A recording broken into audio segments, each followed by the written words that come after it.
kita berpikir kita sudah meninggalkan masa lalu di pintu belakang kita. Namun seringkali ia ikut terbawa, diam-diam memengaruhi cara kita merasa, cara kita merespon takut, dan cara kita mengasihi keluarga kita hari ini.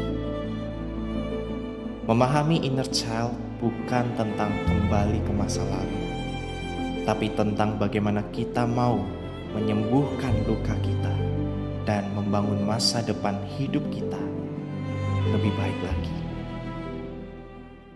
Selamat malam Bapak Ibu semuanya. Ya, kita bersyukur hari ini kita boleh di tempat ini. Dan saya juga senang bisa menemani Bapak Ibu semuanya di pembinaan Faith at Home malam ini. Dan kali ini kita akan membahas tentang inner child, sebuah isu yang relevan untuk semua, baik itu kita sebagai orang tua maupun kita sebagai anak di dalam keluarga. Dan untuk itu kita mau memulainya, tapi sebelumnya saya ingin menanyakan lebih dahulu bagaimana kabarnya Bapak Ibu semuanya? Baik ya. Oke.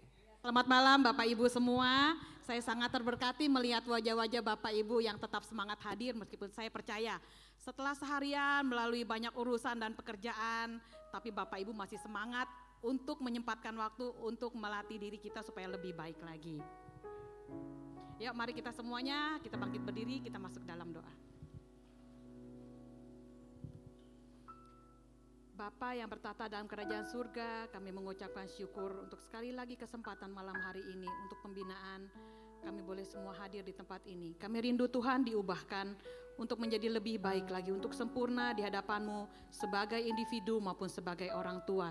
Kami mohon Tuhan Engkau yang memberkati hamba-Mu, Bapak Sujarwo dan Ibu Linda yang akan membawakan, dan juga setiap rekan-rekan saudara-saudari seiman kami yang hadir di tempat ini. Kiranya Roh Kudus-Mu bekerja. Biarlah hati setiap anak-anak Tuhan yang hadir boleh menjadi tanah yang subur, yang siap untuk ditanami benih-benih yang bisa bertumbuh dan berbuah. Terima kasih Tuhan, menyerahkan hari ini hanya dalam nama Tuhan Yesus Kristus. Amin. Amin. Mari kita bersama-sama menaikkan sebuah lagu yang mengingatkan kita bahwa proses pemulihan di dalam hidup kita, dalam keluarga kita, itu bukan proses yang instan, tapi itu adalah proses sedikit demi sedikit di dalam penyertaan Tuhan. Mari kita naikkan pujian ini dengan penuh sukacita, sedikit demi sedikit Tuhan ubahkan kita.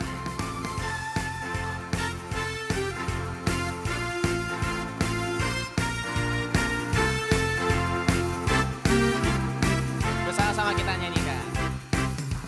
Sedikit demi sedikit, tiap hari tiap sifat, Yesus mengubahku, Dia ubahku. Sejak ku terima Dia, hidup dalam anugerahnya, Yesus mengubahku.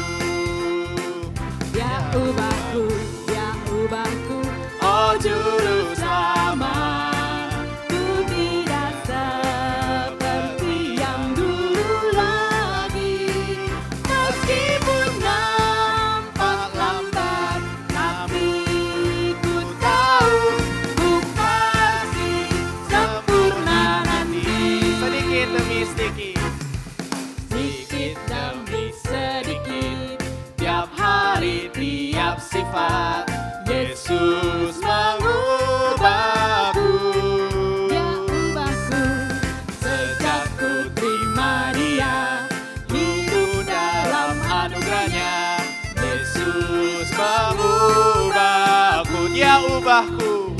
Dia ubahku, Dia ubahku, oh juru selamat. Ku tidak seperti yang dulu lagi, meskipun nampak lambat, namun ku tahu ku pasti sempurna nanti. Dia ubahku. Dia ubahku, Dia ubahku, oh juru selamat. Ku tidak seperti yang dulu lagi.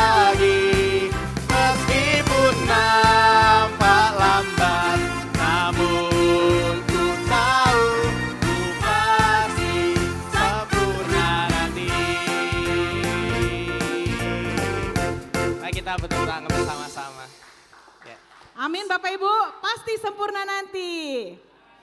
Colek sebelah kiri kanannya, aku pasti sempurna nanti. Aku pasti sempurna nanti. Oke, silakan duduk Silakan Bapak duduk. Ibu. Nah, dalam sesi ini saya tanya nih, Dev, pernah nggak? Walaupun ya Dev ini masih single ya, tapi saya percaya dalam pelayanannya sebagai guru sekolah minggu pasti dia mengalami masalah-masalah inner child sebagai orang tua di sekolah minggu untuk anak-anak sekolah minggu. Coba Dev ceritain. Wah.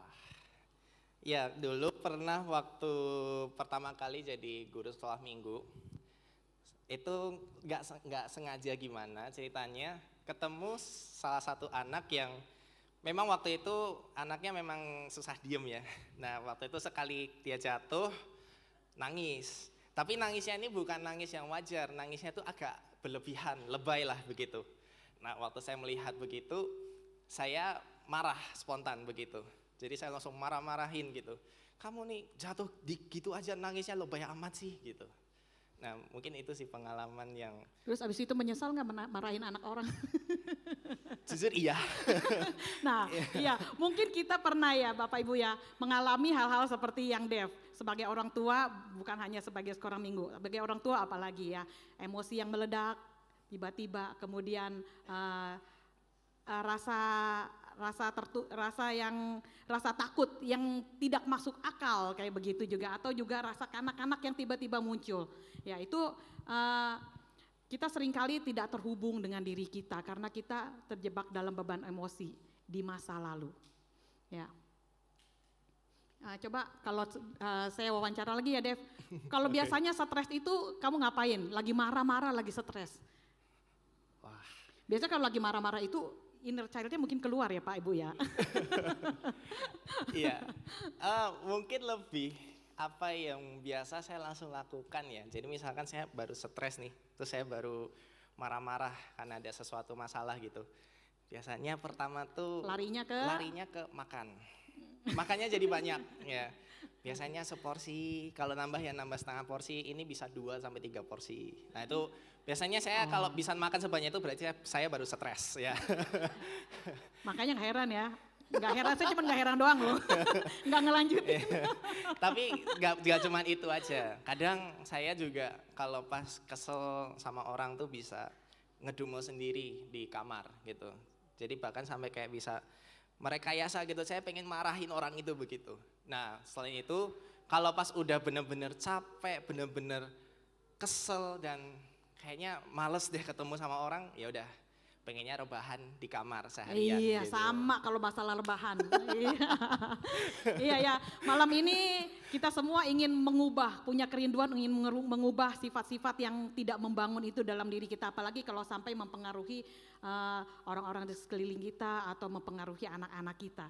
Ya, mari untuk mempersiapkan hati kita akan persiapkan hati kita untuk mendengarkan pembinaan pada malam hari ini. Kita siapkan, kita nyanyikan lagu Kau Terbaik Bagiku sebagai komitmen kita untuk melangkah maju menjadi lebih baik lagi.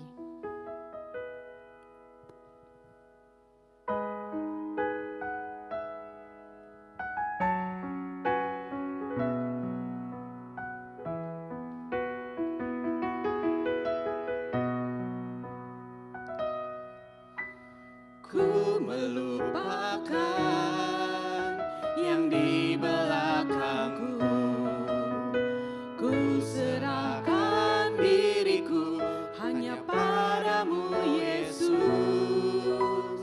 dan ku berlari kepada tujuanku. Kau beriku hari yang baru, yang lama telah berlalu. Kau melupakan. Ku melupakan yang di belakangku. Ku serahkan diriku hanya padamu Yesus, dan ku berlari kepada tujuanku. Kau beriku hari yang baru, yang lama telah berlalu. Rencanamu oh Tuhan, Rencanamu oh bagiku tak terbatas oleh pikiranku. Firman-Mu ya dan amin, sumber kekuatan, Kau pengharapanku, Kau terbaik bagiku. Sekali lagi, ku melupakan yang di belakangku. Ku melupakan yang di belakangku. Ku serahkan diriku hanya padamu Yesus, dan ku berlari kepada tujuanku. Kau beriku hari yang baru, yang lama telah berlalu. Rencana-Mu, oh Tuhan, indah bagiku, tak terbatas oleh pikiranku. Firman-Mu ya dan amin, sumber kekuatan, Kau pengharapanku, Kau terbaik bagiku. Rencana-Mu, oh Tuhan. Rencana-Mu, oh Tuhan, indah bagiku, tak terbatas oleh pikiranku. Firman-Mu ya dan amin, sumber kekuatan, Kau pengharapanku, Kau terbaik bagiku.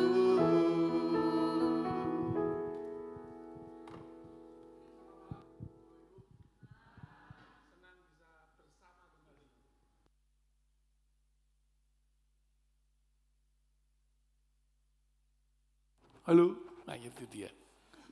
Sebelum kita mulai, mari kita berdoa. Bapa di surga, kami mengucap syukur, terima kasih untuk pemeliharaan-Mu atas kami, yang memperkenankan kami untuk bersekutu bersama di sini, untuk belajar bersama tentang bagaimana menyembuhkan inner child yang ada dalam diri kami, supaya tidak menjadi hambatan bagi perkembangan jiwa kami, tetapi perkenankanlah kami mengenalinya dan juga mengatasinya, sehingga kami boleh berdamai dengan keadaan yang ada dan kami boleh menjadi lebih dewasa di dalam pemeliharaan-Mu atas kami, supaya kami tidak saja bisa menyelesaikan persoalan dengan diri kami, tetapi juga dengan sesama kami. Dan biarlah melaluinya nama-Mu boleh kami muliakan. Dalam nama Tuhan Yesus Kristus kami berdoa dan mengucap syukur. Amin. Bapak Ibu, malam ini kami diminta membawakan topik tentang inner child. Tapi kami menyempurnakan judulnya gitu ya. Enggak sekedar tahu inner child itu apa, tetapi kami ingin sharing tentang healing the inner child. Bagaimana menyembuhkan inner child. Karena inner child bagaimanapun juga lebih berkonotasi negatif bagi kehidupan kita. Apa sih inner child? Nanti kita akan bahas, tetapi mari kita mencoba untuk meraba diri kita sendiri ya. Ketika kita menghadapi satu situasi tertentu. Nah, itu. Kalau misalnya kita ngirim chat ya, tapi nggak segera dibalas, Cuman dibaca aja. Kita tahu chat kita udah dibaca. Tapi nggak segera dibales. Apa yang kita rasakan? Pasti macam-macam ya. Yang kita rasakan macam-macam. Kami menyediakan 4 kemungkinan jawaban yang nanti silakan dipilih. Kira-kira saya yang mana gitu ya. Yang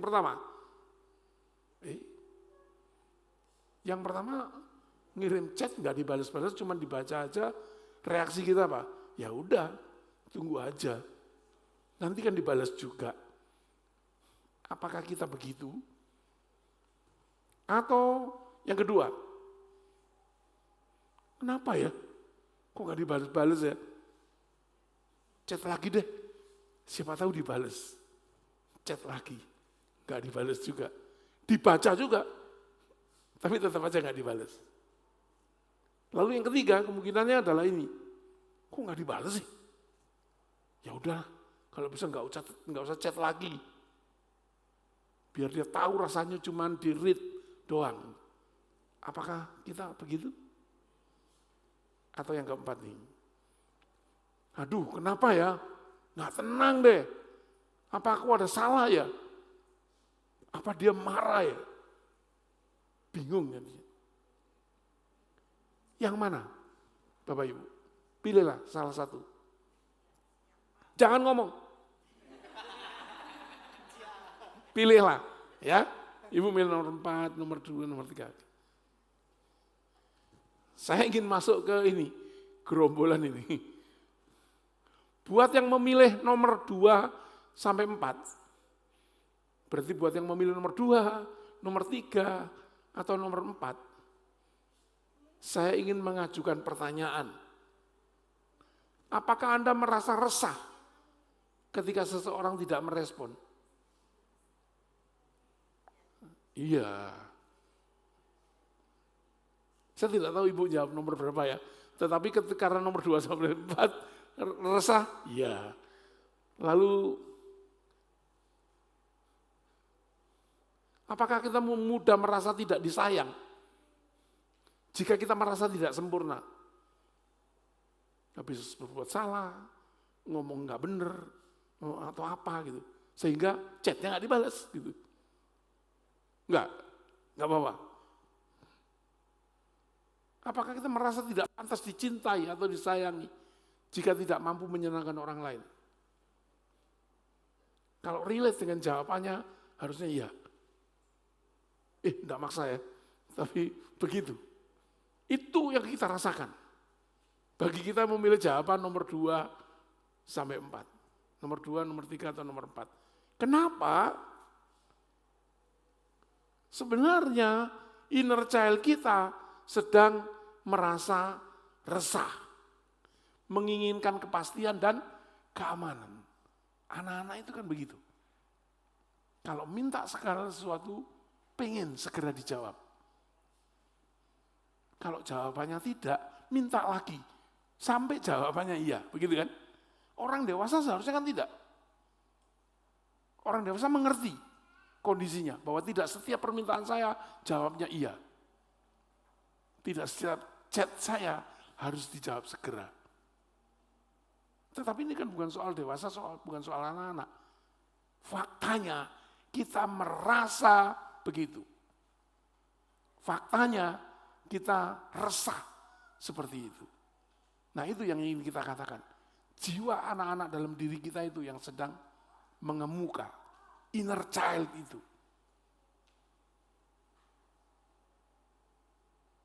Wujudnya bagaimana? Ya nggak ada, nggak kelihatan. Kita aja yang merasakan gitu. Kenapa demikian? Nanti di belakang ya penjelasannya.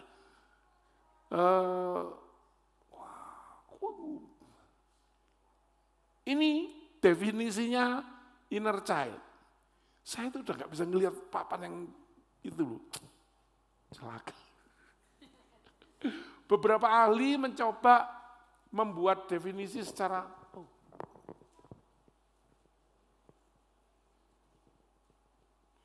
kasus per kasus gitu ya. Seperti Firman and Russell. Dia mengatakan inner child adalah semua masa lalu yang tersembunyi yang membentuk perjalanan hidup seseorang. Dia menghadapi sebuah kasus atau sebuah penelitian gitu, sampai akhirnya dia menyimpulkan seperti itu. Menjawab? Enggak menjawab pemahaman kita secara utuh. Kemudian Jung dan Carney mengatakan, inner child adalah kehidupan anak yang berkaitan dengan kehidupan manusia. Jadi pengalaman di masa anak-anak dulu yang berkaitan dengan kehidupan orang-orang dewasa. Menurut kasusnya, itu dia mendefinisikan seperti itu. Kohut mengatakan, inner child adalah sakit dan tekanan dari tidak adanya pengakuan. Dia mengatakan ada sesuatu yang kurang, kekurangan pengakuan. Itu menimbulkan sakit, dan sakit itulah yang menimbulkan inner child itu. Secara umum kemudian dari pendapat para ahli itu kayak semacam disimpulkan gitu bahwa inner child adalah aspek atau sisi kepribadian kekanak-kanakan yang ada dalam diri seseorang. Kemudian saya sebagai penyampai materi menyimpulkannya juga bahwa inner child adalah bagian alam bawah sadar yang menyimpan kebutuhan masa kecil seorang yang tidak terpenuhi. Jadi ada kebutuhan di masa kecil dulu yang tidak terpenuhi. Dan itu terbawa sampai kepada kehidupan dewasa. Seperti tadi, misalnya butuh pengakuan, butuh validasi gitu ya, butuh kecepatan respon yang berkaitan dengan perhatian gitu ya. Jadi makanya waktu di chat gak dibalas-balas sepi gitu. Kok seperti dulu ya gitu. Gak diperhatikan juga gitu. Itu dia. Nah, kita tadi memberi judul besar di materi kita ini, Healing the Inner Child. Pertanyaannya, kenapa harus ada healing terhadap inner child? Kenapa itu harus disembuhkan? Karena itu tadi ya, entahkah ini simptom atau apa, tetapi inner child menjadi masalah bagi beberapa orang. Yang kalau orang yang tidak sadar, lingkungannya yang sadar. Tetapi kebanyakan orangnya sadar. Jadi gak nyaman dengan itunya. Kok aku begini ya? Kok aku begitu ya? Gitu. Yang kadang-kadang tanpa bantuan orang lain, dia tidak tahu apa yang menyebabkan dia begitu. Dengan membaca, dengan mengikuti seminar, gitu, dengan diskusi, dengan ahlinya, orang jadi tahu. Dengan konseling itu orang jadi tahu. Tetapi banyak orang ketika bingung, terus gak menindaklanjuti. Ya kebingungan itu yang kemudian mendrive hidupnya. Ya. Apa sih manfaat dari upaya healing the inner child itu? Yang pertama adalah membuat kita lebih mengenal diri sendiri. Mengenali alam tubuh. Kenapa saya begitu? Apa yang menyebabkan? Bagaimana mengatasinya? Gitu ya. Karena itu semua mempengaruhi perilaku kita. Bagaimana sebetulnya tidak sekedar merubah perilaku, tapi memahami akar masalahnya. Perilaku itu kemudian menjadi fenomena, menjadi gejala gitu aja. Tapi persoalan utamanya apa? Penyebab utamanya apa? Nah itu nanti kita jabarkan. Manfaatnya dari healing the inner child mengontrol reaksi emosi negatif saat menghadapi situasi yang tidak menyenangkan. Karena ingat, berangkatnya belajar dari kekurangan. Kekurangan perhatian, kekurangan pengakuan, kekurangan validasi, kekurangan pemenuhan akan emosi positif dan sebagainya. Sehingga ketika menghadapi sesuatu yang mengejutkan, tidak diharapkan, yang tiba-tiba menyentuh emosi dasarnya yang memang kurang tadi, itu menimbulkan perasaan negatif, menimbulkan emosi negatif. Nah, upaya kita healing the inner child adalah untuk mengontrol itu. Kemudian juga dapat berperilaku positif dalam berinteraksi dan berkomunikasi dengan orang lain. Kalau ini tidak disadari, kita akan menganggap apa yang kita lakukan, apa yang kita suguhkan, perilaku kita sebagai respon dari interaksi dengan orang lain adalah hal biasa. Enggak apa-apa. Gitu. Aku enggak pernah bermaksud jahat. Kita selalu berpikir di tataran itu. Tapi orang-orang mengatakan kita menyebalkan gitu. Enggak enak bekerja sama dengan kita, enggak enak berhubungan dengan kita gitu. Kenapa? Enggak tahu. Terlalu cemas, terlalu gampang cemas, terlalu gampang merasa enggak diperhatikan gitu. Apaan sih? Lebay amat. Nah, itu yang sering kita dengar. Nah, manfaat daripada healing the inner child itu tadi untuk itu. Kemudian mampu mengendalikan perilaku dalam kehidupan sehari-hari. Ketika urusannya sudah bukan dengan orang lain lagi, tapi dengan kita sendiri, kita mampu mengontrol itu. Kesadaran itu membuat kita saya tidak setuju dengan kata-kata merepress, tapi ya mengendalikan itulah. Karena bagaimanapun juga, entah sikap itu terhadap perilaku kita pribadi, ataupun sesuatu yang kita keluarkan, itu pasti mempengaruhi interaksi dengan orang lain. Jadi healing the inner child sangat bermanfaat untuk itu. Karenanya sangat diperlukan dan harus terjadi.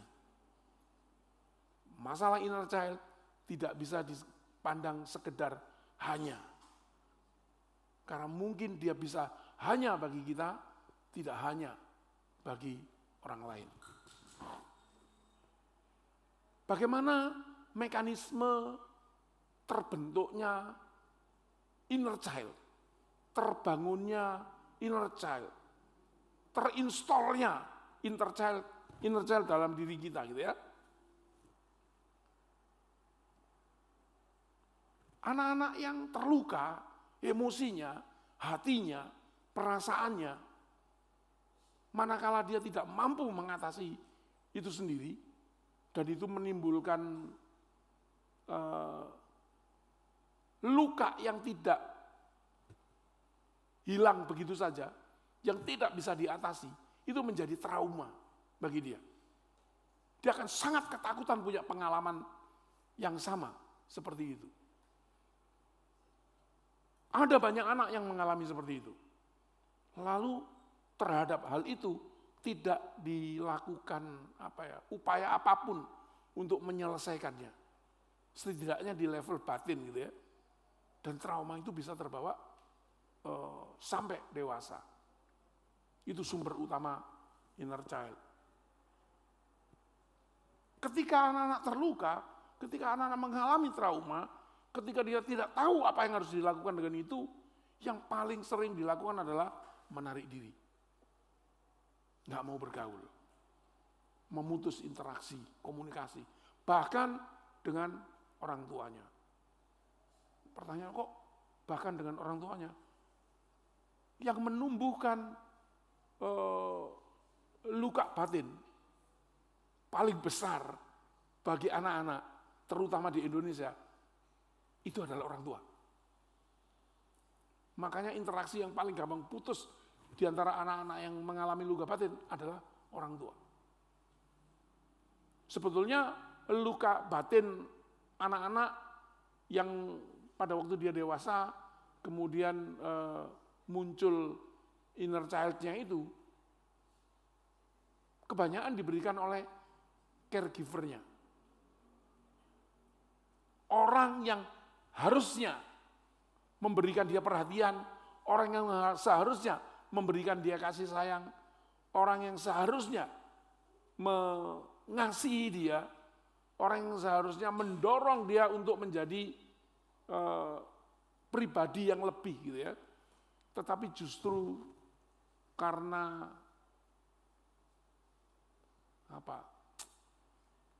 salah tindak atau salah asuh gitu, mereka ini justru yang memberikan faktor-faktor penekan sehingga anak mengalami luka batin. Caregiver itu tidak hanya orang tua, tetapi juga guru, juga saudara-saudaranya, juga pengasuh. Ya, itu. Artinya ketika nanti kita bicara caregiver, itu tidak hanya orang tua, tidak hanya pengasuh yang dimaksud, tetapi termasuk juga guru, senior gitu ya, saudara-saudaranya.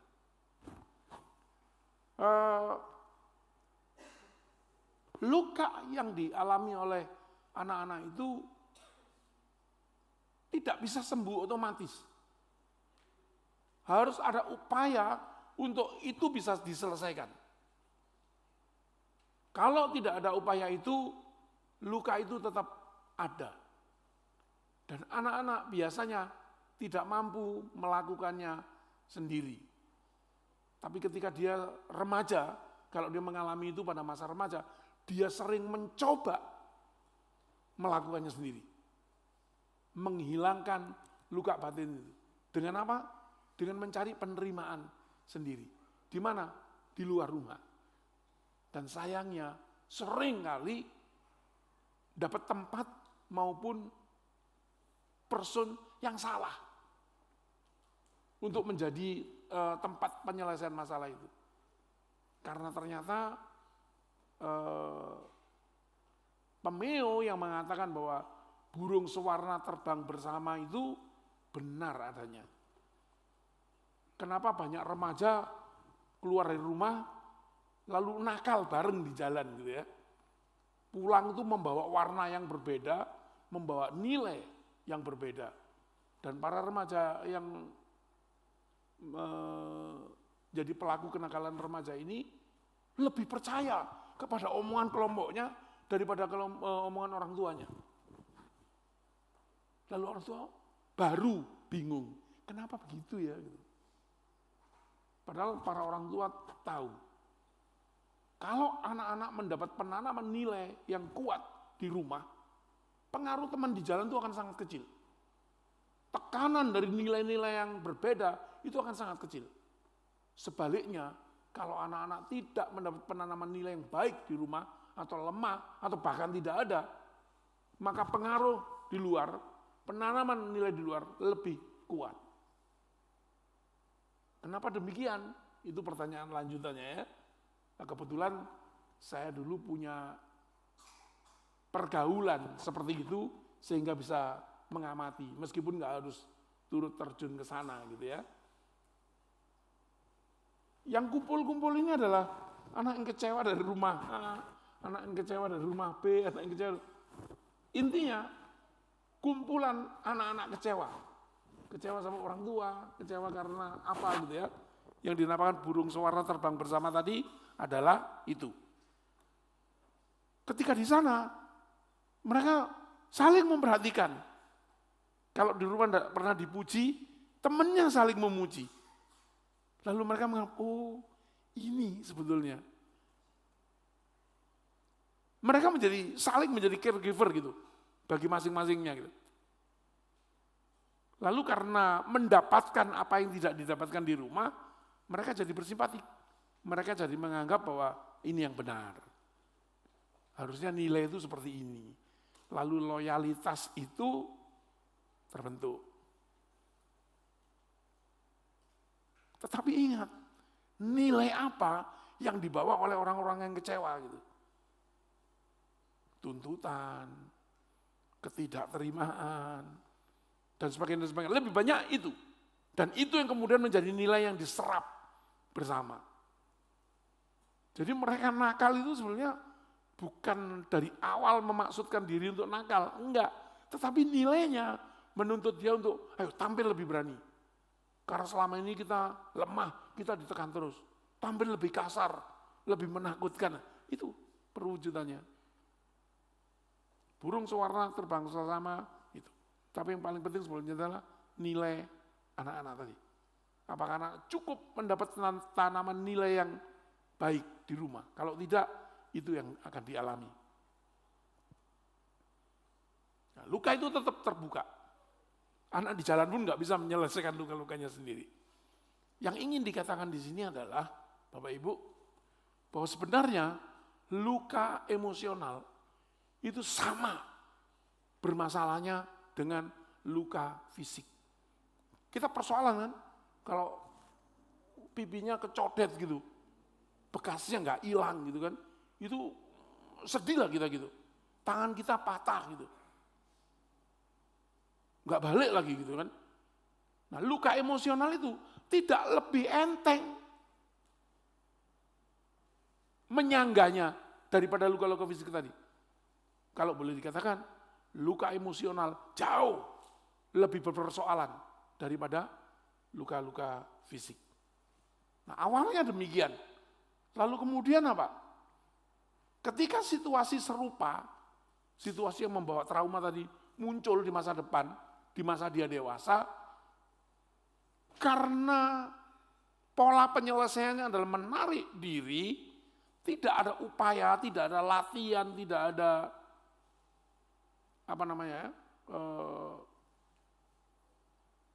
exercise gitu untuk menyelesaikan masalahnya, anak-anak itu masih belum memiliki cara yang efektif untuk menghadapinya. Tetap aja bengong, tetap aja seperti dulu. Aduh ya, masalah ini dulu yang muncul. Sekarang muncul lagi. Apa yang harus kulakukan? What can I do? Gak ngerti dia. Nah, karenanya di dalam menghadapi masalah-masalah seperti itu, ya mereka tetap merasa tidak aman. Inner child itu meronta gitu. Aku nggak suka dengan ini. Aku pernah mengalami ini, tapi aku tidak tahu caranya. Bagaimana keluar dari sini? Nah, hal ini menyebabkan berkembangnya perilaku tidak sehat untuk mencegah penolakan atau pengabaian dan mencoba untuk tetap seaman mungkin. Anak-anak yang merasa tidak aman, yang tidak menikmati sebetulnya menarik dirinya, itu senantiasa punya keinginan yang sama dengan kita untuk bisa bersama-sama begini. Tapi inner child yang membuat dia menarik diri tadi sangat disadari bahwa kalau saya datang begitu saja gampang sekali bagi komunitas untuk menolak saya. Makanya terus tumbuhlah perilaku tidak sehat itu untuk mencegah penolakan. Akhirnya dia menjadi yes man. Ya deh, gitu ya. Karena dia takut ditolak dan diabaikan. Pertanyaan berikutnya adalah ini yang paling penting. Siapakah mereka ini? Siapakah mereka yang kita sebut inner child tadi? Punya persoalan inner child tadi. Kita tidak sedang membicarakan orang-orang di luar sana, Bapak Ibu. Orang-orang yang perlu kita kasihani. Ada sekelompok orang yang inner child, lalu yang lain enggak. Bapak Ibu, saya ingin mengingatkan bahwa manusia dewasa yang mengalami persoalan inner child itu bisa siapa saja dari kita saat ini. Kalau Anda pernah mengalami trauma di masa kecil, ada hal-hal yang Anda inginkan tidak tercapai di masa kecil, kalau Anda pernah luka batin, sangat bisa jadi Anda lah orang yang punya persoalan inner child. Kalau saya ditanya, Pak Jarno, lu inner child nggak? Punya persoalan nggak dengan inner child? Gitu. Saya harus mengatakan, iya, saya punya persoalan dengan itu. Cuman saya merasa beberapa tahun terakhir ini saya menyelesaikannya gitu. Saya menyelesaikannya. Apakah saya tidak pernah terugikan hidup saya dengan persoalan ini? Oh, terugikan. Tapi syukur, puji Tuhan, karena diberi tugas gini oleh Pak Stephen. Jadi belajarnya lebih dulu gitu ya, mencoba untuk menyelesaikan itu. Jadi Bapak Ibu, siapa pribadi yang punya masalah inner child. Sangat bisa jadi masing-masing kita. Jadi saya ingin mengingatkan gitu, saya ngomong ini untuk kita. Bukan membekali kita untuk mengasihani orang di tempat jauh sana. Nah, sangat bisa jadi itu kita. Sangat bisa jadi kita menjadi caregiver yang membuat anak-anak kita juga mempunyai luka batin. Yang nantinya akan menjadi manusia dewasa yang bermasalah dengan inner child. Doanya mudah-mudahan tidak. Tetapi mari dengan pemahaman baru itu kita lebih bisa melihat bahwa ini adalah persoalan kita semua. Penyebab inner child terluka. Apa yang menyebabkan inner child terluka? Sehingga ketika dewasa, manusia ini menjadi rapuh gitu. Terlalu gampang merasa orang lain menyerang dia. Terlalu gampang merasa orang lain melukai dia. Terlalu gampang merasa orang lain melecehkan dia. Ya, ini ada sederetan hal gitu ya. Saya membaginya menjadi dua. Yang berwarna kuning adalah hal-hal penyebab-penyebab di luar diri kita. Yang tidak bisa kita cegah. Yang terjadi begitu saja. Yang kita alami. Dan itu tiba-tibanya membuat kita tersakiti gitu ya. Tapi itu nggak bisa diapa-apain. Sementara yang berwarna putih adalah hal-hal yang berkaitan langsung dengan kita. Adalah hal yang kita alami. Adalah hal-hal yang dilakukan orang pada kita. Adalah kebodohan-kebodohan yang kita lakukan juga. Yang putih. Sementara yang kuning seperti itu. Perundungan, itu hal yang kita alami. Kalau kita dulu pernah dibully gitu ya, maka mungkin inner child kita sakit karena itu. Inner child kita terluka karena itu. Bagaimana supaya itu tidak terjadi pada anak-anak kita? Kita masih bisa membantunya. Ya, karena itu jelas hal-hal yang bisa dihindari gitu. Tetapi ketika orang tua meninggal, itu hal yang di luar kontrol kita gitu. Dia menyakitkan, tapi nggak bisa diapa-apain gitu. Udah ya, takdirnya begitu gitu ya. Jika pernah mengalami salah satu kondisi di atas dan harus menghadapi sendiri, inner child yang terdapat di dalam diri mungkin sedang terluka. Ini pengalaman sangat tidak menyenangkan. Kita setidaknya pernah mengalami 1-2 dari penyebab inner child terluka ini. Dan itu yang menjadi tadi ya, kita merasa kenapa begitu ya gitu. Ini contoh perilaku yang menimbulkan trauma.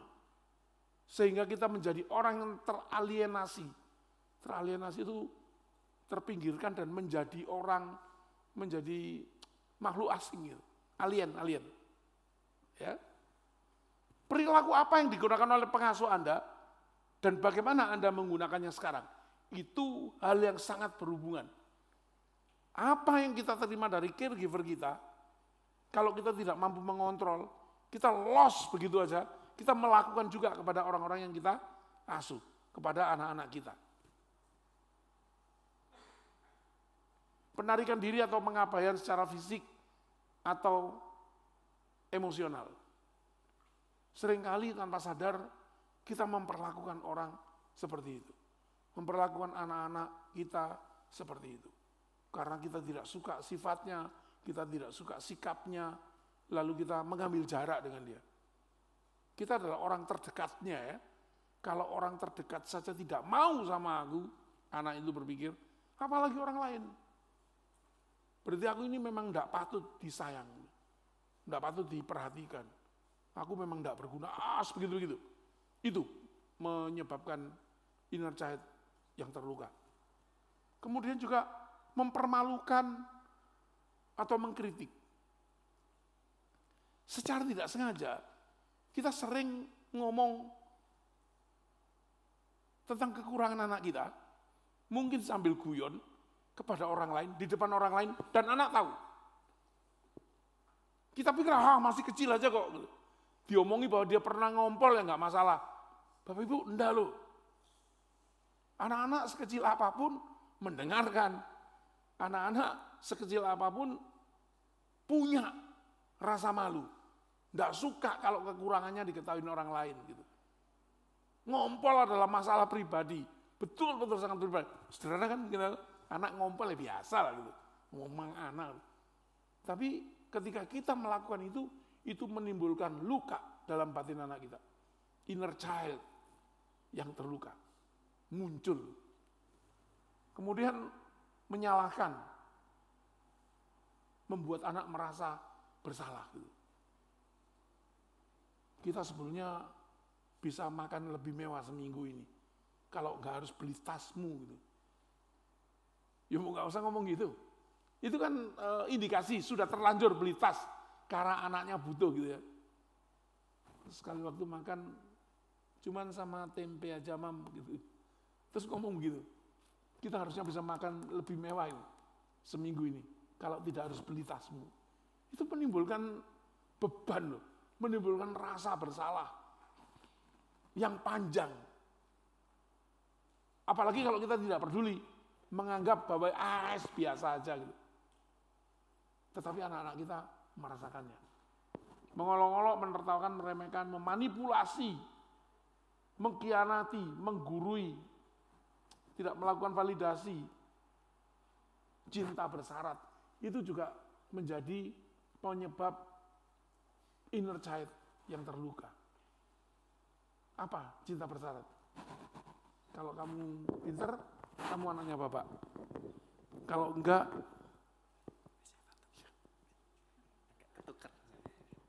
salah.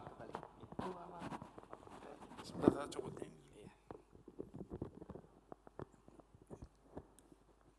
Ngono tadi Pak. Sorry, enggak punya di rumah. Ya, kalau kamu pinter, kamu anaknya bapak. Kalau enggak pinter, bukan anaknya bapak. Teman saya sekali waktu ngomong gini ke anaknya, gimana ulanganmu? Ya begitulah gitu. Udah belajar? Udah. Kan kemarin aku tidur lat, dan tadi bangun lebih pagi, belajar. Bisa dapat 90, kita coba aja.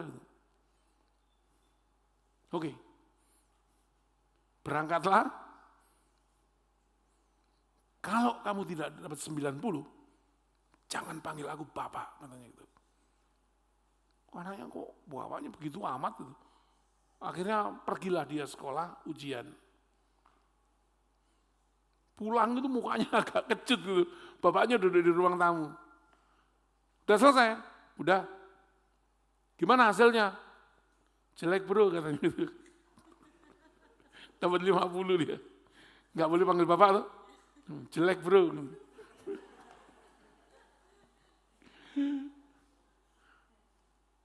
Loh, kok mati? Lucu. Inner child yang terluka. Inner child yang terluka membuat orang yang mengalaminya itu belajar cara berelasi dengan orang lain yang tujuannya supaya tetap aman aja, tetap bisa diterima, tidak ditolak gitu. Apa yang dilakukan adalah menjadi manusia yang tidak otentik, bukan dirinya sendiri. Karena mau ngomong terus terang kondisi dan perasaannya apa, ketakutannya untuk ditolak menghalangi dia melakukan itu. Akhirnya dia menjadi apa? Adjustable, yes man. Yang baik bagimu ya udah itu aja deh. ABS gitu ya. Itu. Ketika itu yang terjadi dan begitu pola penyelesaian dia dengan permasalahannya, maka dia tidak akan pernah membaik. Dia tidak akan pernah menjadi dirinya sendiri. Bayangin manusia dewasa yang tidak hidup menurut otentiknya dia sebagai pribadi. Juga kritis. Tumbuh menjadi orang kritis. Kenapa? Karena pada waktu kecilnya banyak disalah-salahkan. Tidak percaya bahwa dirinya bisa melakukan sesuatu yang benar. Akhirnya dia menyadari bahwa enggak aku aja kok. Banyak yang lain yang begitu gitu. Jadi tujuan daripada argumentasinya kalau dibandingkan gitu, bukan aku saja yang salah, dia juga gitu. Kalau ada yang membanggakan aku begini, aku tahu kelemahanmu. Jangan berpikir kau sempurna.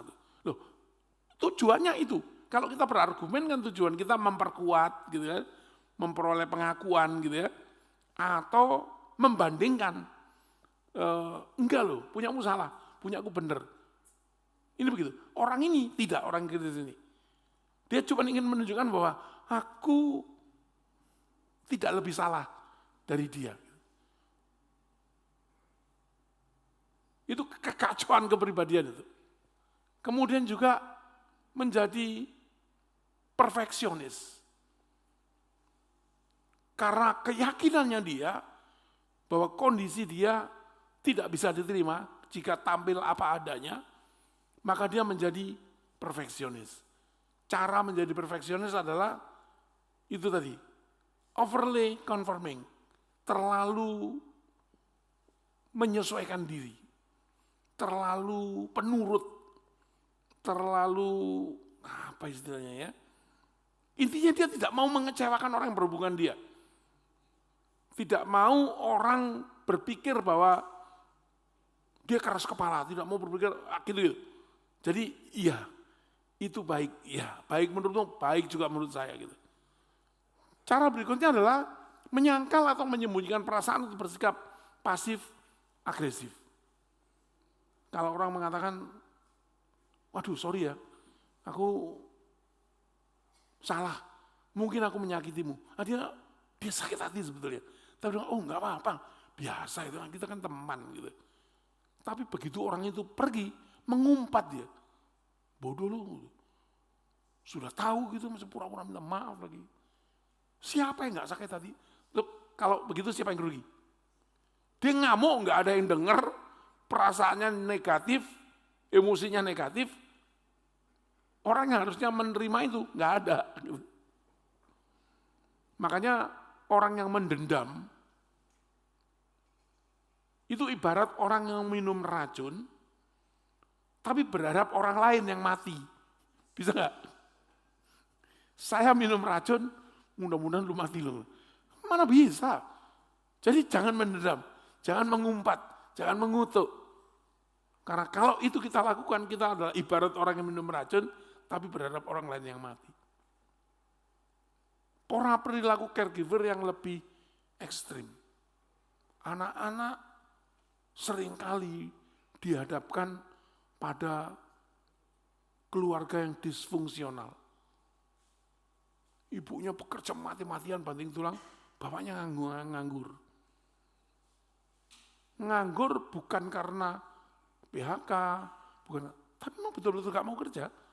Menikmati aja gak kerja gitu.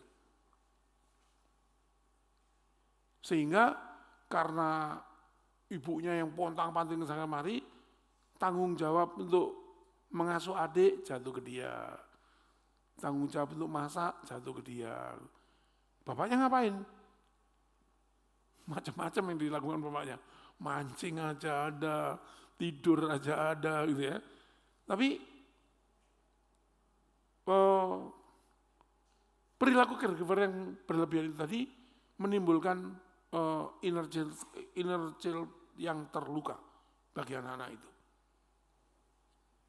Kemudian juga selalu berpura-pura menjadi kuat. Karena dia sudah merasa harga dirinya nggak terlalu bisa dibanggakan gitu ya. Tampil lemah, lebih mencelakakan. Makanya dia berusaha untuk selalu menjadi nampak lebih kuat. Yang ini juga mencelakakan perasaan ini. Dia selalu berusaha menolak upaya orang menolong dia. Karena menerima bantuan menurut dia adalah lemah. Gitu. Jadi enggak, saya bisa. Ada kok, beres. Gitu. Padahal kita yang datang itu karena kita mengasihi dan kita tahu dia butuh. Tapi orang yang inner child yang terluka cenderung begitu. Ya. Kemudian itu tadi, menarik diri. Daripada mau tampil seperti apapun menjadi salah, mending saya menarik diri. Harus lebih rusak lagi hidupnya. Manusia itu harus bersama dengan manusia. Makanya manusia disebut makhluk sosial. Ratu Langi itu pernah mengatakan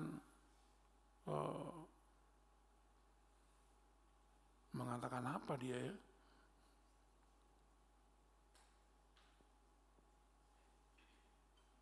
Lupa. Sok ngutip tapi lupa gue. Nanti saya kalau ingat ya. Ya. Bahwa manusia itu memanusiakan manusia yang lain. Oh, ini dia. Sito tu mau to. Itu yang dikatakan dia. Itu bahasa Minahasa. Manusia memanusiakan manusia yang lain. Karena manusia nggak bisa hidup sendiri. Memeragakan kembali hubungan sebelumnya. Kalau tadinya dia mengalami pola asuh yang kacau dari orang tuanya, dia tidak belajar sesuatu yang lebih baik dari tempat lain. Karena dia menarik diri kan, dia sendiri ada di situ aja. Dan itu akan punya kesempatan, punya kecenderungan untuk mengulangnya. Pada waktu dia menjadi orang tua, memberikan pengasuhan kepada anak-anaknya. Bu Linda akan melanjutkan. Oke. Sudah ya Bapak Ibu ya? Jadi semuanya sudah tahu apa itu inner child? Boleh nggak saya nanya ke 1-2 orang? Kita ujian. Oh nggak boleh, oke. Itu adalah anak kecil di dalam diri kita yang sudah dewasa ini. Tapi anak kecilnya itu istilahnya yang sudah, yang berbeda, yang terluka, yang cacat. Cacat karena menerima perlakuan yang tidak baik dulunya, yang luka dulunya dari orang tua terutama. Kita lagi ngomong soal orang tua sekarang. Kenapa nggak gempa bumi, kenapa nggak papa mama yang pergi? Karena kita mau mengaitkan dengan sesuatu yang sangat dekat dengan kita. Nah, ketika bicara soal inner child yang luka, maka itu kaitannya kadang-kadang kita wariskan luka itu ke anak kita hari ini. Itu yang menjadi penting buat kita untuk tahu hari ini. Itu bisa jadi kita lakukan kepada pasangan yang kita cintai, yang kita angkat sumpah di hadapan Tuhan. Aku akan mengasihi dia dalam suka dan duka. Dalam apa lagi Bapak Ibu? Sehat dan sakit. Ternyata yang menyakiti siapa? Kenceng banget Bu. Saya jadi malu. Ya, kita lihat. Mungkin dia tidak sadar pada saat melukai. Bapak Ibu catat. Mungkin saya tidak sadar melukai pasangan saya, Sujarwo, pada saat itu. Saya mau bela diri. Mungkin dia dalam keadaan tidak sadar ketika melukai saya. Tetapi yang dia alami dulu waktu kecil, tadi yang Pak Jar sempat kutip sedikit. Saya punya luka, inner child yang terluka. Papanya mengabaikan dia sangat amat waktu kecilnya. Saya bertanya waktu kami baru nikah, saya bilang apa yang dia ingat dari papa? Dia bilang saya nggak pernah ngobrol, saya nggak punya kenangan apa-apa. Saya cuma ingat saya dibelikan sepeda dan sepeda itu hilang. Udah itu aja, berarti ada yang baik dong saya bilang. Nah itu yang menjadi satu hal hari ini kita mudah mengabaikan orang seandainya Pak Jarwo nggak terperbaiki. Mengabaikan anak-anaknya kenapa? Karena pola itu yang dipelajari dari papanya. Nah itu yang kita harus perbaiki hari ini supaya anak kita tidak mengabaikan anaknya nantinya. Jadi dosa turunan tuh seperti ibu itu Bapak Ibu. Kalau istilah kerennya itu inevitable sin atau dosa yang bukan kita lakukan sendiri tapi yang terselubung. Yang di bawah alam sadar kita. Yang muncul karena itu hasil dari sesuatu yang terjadi dari orang-orang kita dulu. Bukan kita yang lakukan. Orang lain lakukan tetapi kemudian kita yang mengeluarkan luka itu. Itu yang menjadi masalah sehingga ini yang kita bicarakan hari ini Bapak Ibu. Ya, jadi nanti saya akan tanya lagi. Tadi barusan saya digeleng-geleng gitu. Saya tanya ya, jadi saya nggak nanya ya. Nah kita mau lihat sekarang ada 4 paling tidak. 4 dari perilaku orang tua yang begini menjadikan saya hari ini. Saya pengen ajak Bapak Ibu untuk journey, untuk wisata, kepada mengingat-ingat kembali dulu saya diperlakukan papa dan mama seperti apa sih. Dulu saya diperlakukan oleh, Pak Steven nanti saya kasih slide-nya ke Bapak. Dulu saya diperlakukan oleh engkong saya, emak saya seperti apa sih. Kalau saya ingat ada klien-klien tertentu yang mengatakan papa mamanya tabrakan, kemudian dia waktu kecil sudah ikut opa omanya. Dan ternyata dia disiksa benar-benar oleh 2 orang ini. Yang melukai berarti bukan papa mama tapi engkong dan maknya ini, oma ya. Jadi Bapak Ibu saya mau ajak untuk wisata sebentar ke masa lalu. Adakah perlakuan seperti ini yang saya hadapi? Kemudian yang sebelah kanan yang perilaku kita itu adalah saya yang kena dampaknya. Dan hari ini saya seperti ini, oke? Mengerti ya Bapak Ibu ya? Jadi yang kiri itu adalah kita yang menerima perlakuan orang yang kita sayangi ini, orang tua, siapapun yang mengasuh kita. Tadi Pak Jarwo katakan caregiver, itu maksudnya bisa aja kakek, nenek. Kalau yang paling dekat adalah orang tua ya. Kemudian bisa jadi itu suster. Yang kanan itu adalah kita hari ini. Ya, yang pertama itu kita merasa ada yang salah nih dengan aku. Itu dulu ya. Saya nggak akan satu-satu baca Bapak Ibu ya. Misalnya ketika dulu waktu kita jadi anak nggak bisa ngomong sama orang tua. Seumuran saya mungkin masih ngerasain yang orang tuanya bilang nggak usah ngomong, jangan lihat mata papa. Kalau saya punya orang tua saya bersyukur sangat amat hangat. Tapi ada banyak sekali yang punya testimoni dulu orang tua mengatakan jangan lihat mata papa. Sekarang kita bilang apa? Jangan lihat HP, lihat mata mama gitu ya. Dulu ya gitu ya. Jangan lihat gadget, lihat mata mama gitu-gitu sampai kita colokin begini ya. Nah ini perlakuan yang kita dapat dulu. Enggak boleh ngomong, enggak boleh berpendapat. Kenapa kamu masih kecil? Tapi sebentar kita bilang kamu kan udah gede, beresin dong tempat tidurmu. Dan dia bilang kapan saya kecil, kapan saya gede ya gitu ya. Enggak memberi kebebasan. Ini bicara tentang anak sudah SMA, kita perlakukan seperti anak 5 tahun misalnya. Kamu mau pulang jam berapa? Enggak boleh, kamu pulang jam 7 malam saya. Enggak boleh Bapak Ibu, udah SMA. Kamu di mana sekarang CCTV? Kita lihat dia di mana gitu ya. Kamu setiap 5 menit ngasih tau mama kamu di mana? Tidak memberi kebebasan. Mengkritik, alah kamu males nggak mungkin kamu masuk perguruan tinggi. Udahlah pasrah aja jadi tukang gojek misalnya gitu ya. Nah ini semua akan membuat kita merasa bersalah, cemas kalau ada hal baru, nggak mampu. Anak ada kan punya masalah di SD-nya, itu tetap merasa saya tidak mampu. Kenapa?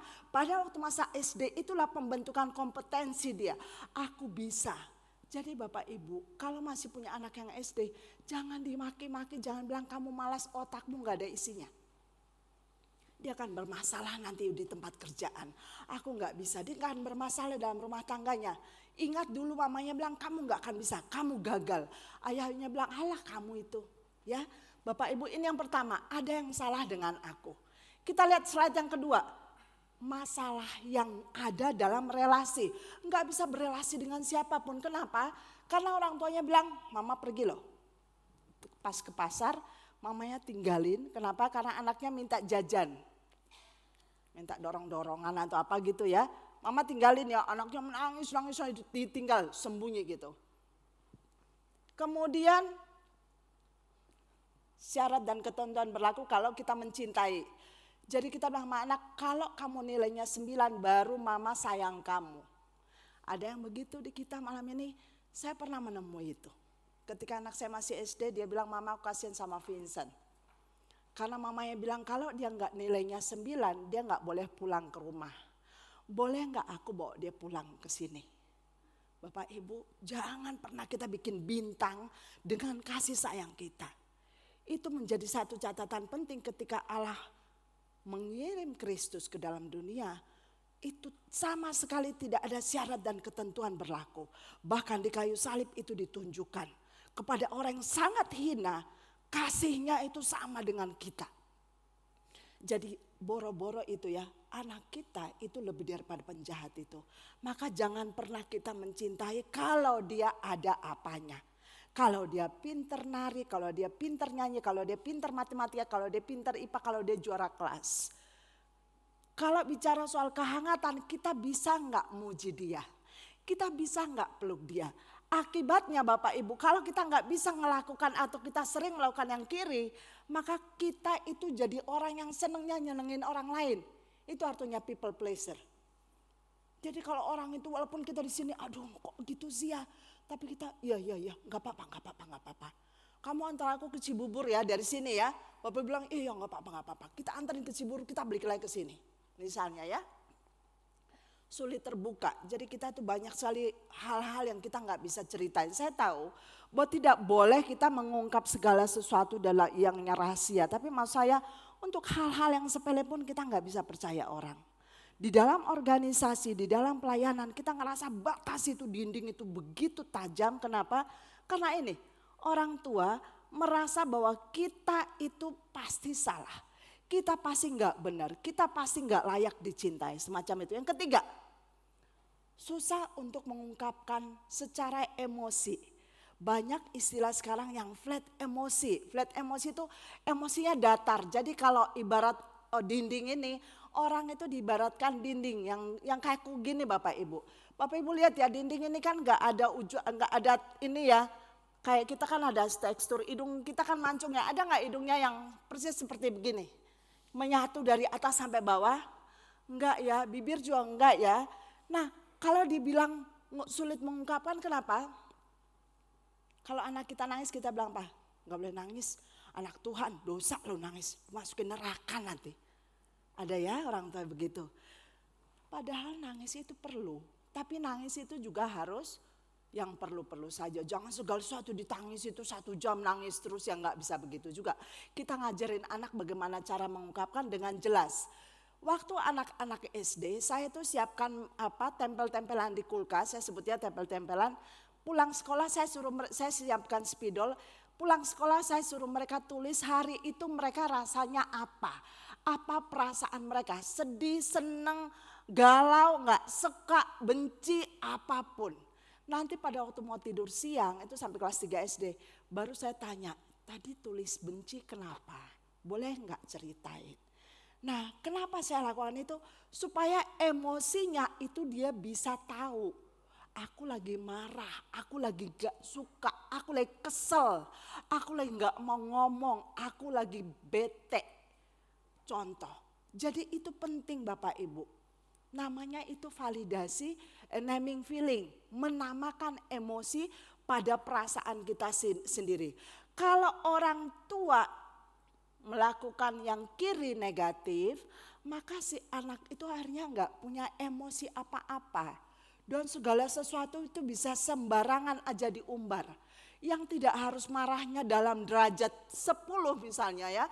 Misalnya kita lagi kesel disalib orang di jalan, itu kan biasa aduh gitu ya, selesai. Tapi ini enggak, wah kita buka jendela, kita langsung tunjuk tangan kita, jari kita yang sebelah, yang mana? Ya, Bapak Ibu udah jawab itu ya. Tapi kenapa? Karena kita susah mengontrol emosi dan itu tidak diajarkan oleh orang tua kita waktu kecil. Kita malu kalau kita nangis, kalau sedih. Bahkan kadang-kadang saya risih kalau datang ke tempat orang yang saya melayat. Kemudian ada orang di dekat saya bilang sama yang udahlah, dia udah senang dengan Bapak di surga, jangan nangis lagi. Kamu kayak bukan anak Tuhan aja. Lah ini kan udah mau hidup sama dia 30 tahun, wajar dong dia nangis gitu ya. Kemarin tuh ada juga orang yang anaknya 2 tahun, 4 tahun, 6 tahun, suaminya tiba-tiba meninggal tanpa ada kesan dan pesan. Dia nangis meraung-raung dan mertuanya dekati bilang, kamu kan anak Tuhan, mana pujian kamu itu? Saya yang terluka dengar itu. Jadi Bapak Ibu, jadi anak Tuhan, boleh kok ngerasain sakit, boleh kok nangis, boleh kok kecewa. Cuma tidak boleh tenggelam dalam emosi itu. Itu yang dikatakan jangan sampai berdosa. Supaya kita tetap merasakan bahwa Allah bekerja di dalam duka kita juga. Slide keempat. Kita menjadi orang yang pengen mengejar kesuksesan tanpa batas. Kenapa? Kalau kita gagal ya, ada banyak orang tua fokus ke akademi anak. Pokoknya segala sesuatu dikaitkan dengan akademi. Tanpa akademi kayaknya ini bukan anaknya gitu. Anak harus perform harus tampil di matematika, harus jago IPA, harus jago bahasa Inggris. Udah 3 itu, fokusnya itu aja. Anaknya mau pinter gambar, mau pinter puisi, mau pinter mengarang, mau pinter melukis, mau pinter nari, mau pinter musik, mau pinter apapun di luar akademi, dianggap itu enggak cukup. Alah, itu enggak ada guna. Emangnya kamu futsal bisa bawa kamu kemana? Emangnya kamu nari kamu bisa dapat apa nanti? Kemarin ini ada remaja yang ngomong ke saya, ibu saya tuh lagi depresi. Karena saya dikatakan ayah saya, kalau kamu enggak ngambil jurusan ini, kamu mending enggak usah kuliah. Dan jangan mimpi papa akan nyekolahin kamu. Apa jurusan yang diminta ayahnya? Teknik. Jadi anaknya pengen musik. Ayahnya mengatakan kalau anaknya tetap ambil itu enggak akan dibiayai. Kenapa? Ayah hanya memandang bahwa keberhasilan hanya porosnya pada teknik saja. Semoga kita tidak meniru jejak ayah itu ya. Tidak mencintai kalau kita salah. Bapak Ibu, penting sekali anak-anak kita gagal. Supaya daya juangnya bangkit. Supaya dia tahu bahwa dia harus belajar lagi. Supaya dia tahu menghargai apa yang Tuhan kasih dalam diri dia. Supaya dia tahu bergantung pada Tuhan. Itu artinya kegagalan. Jadi kalau anak-anak kita gagal, kita bisa bilang, apa yang kamu pelajari dari sini? Dulu saya punya syarat ke anak-anak, mereka harus punya nilai 8. Kalau di bawah 8, mereka harus lulus KKM. Kalau tidak lulus KKM dia harus belajar. Saya harus lihat dia belajar. Yang cewek pinter, dia selalu mempersiapkan diri dan memang dia di atas KKM. Yang cowok, papa lihat gitu ya, kemana, kalau ada hari esok kenapa harus hari ini mah. Itu prinsipnya dia ya, sangat menikmati hidup. Nah Bapak Ibu apa yang terjadi? Satu waktu nilainya dia nggak lolos. Bukan ujian akhir memang. Tapi saya katakan ke dia, apa yang kamu belajar hari ini? Aku harus belajar lagi, gak enak ternyata. Jatah mainku kurang. Itu Bapak Ibu. Kita ajar dia untuk mengenal dirinya sendiri. Apa yang kau belajar dari? Ya gak apa-apa lah Ma, emangnya gagal ini.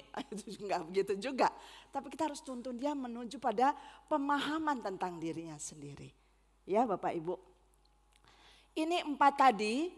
Apa yang Bapak Ibu dapat dari 4 slide ini? Silakan ngomong sebelah kirinya atau sebelah kanannya. Mana salah satu yang Bapak Ibu ingat tentang apa yang dilakukan orang tua saya dulu. Saya kayak gini deh kayaknya sekarang. 1 menit. Ngomong dengan sampingnya, jangan ngelihat saya. Ada yang salah dengan aku, masalah dalam hubungan, emosi, kemudian harus berprestasi, wajib nilainya 9. Kalau enggak bukan anak papa, tapi bro tadi Pak Jaro bilang ya.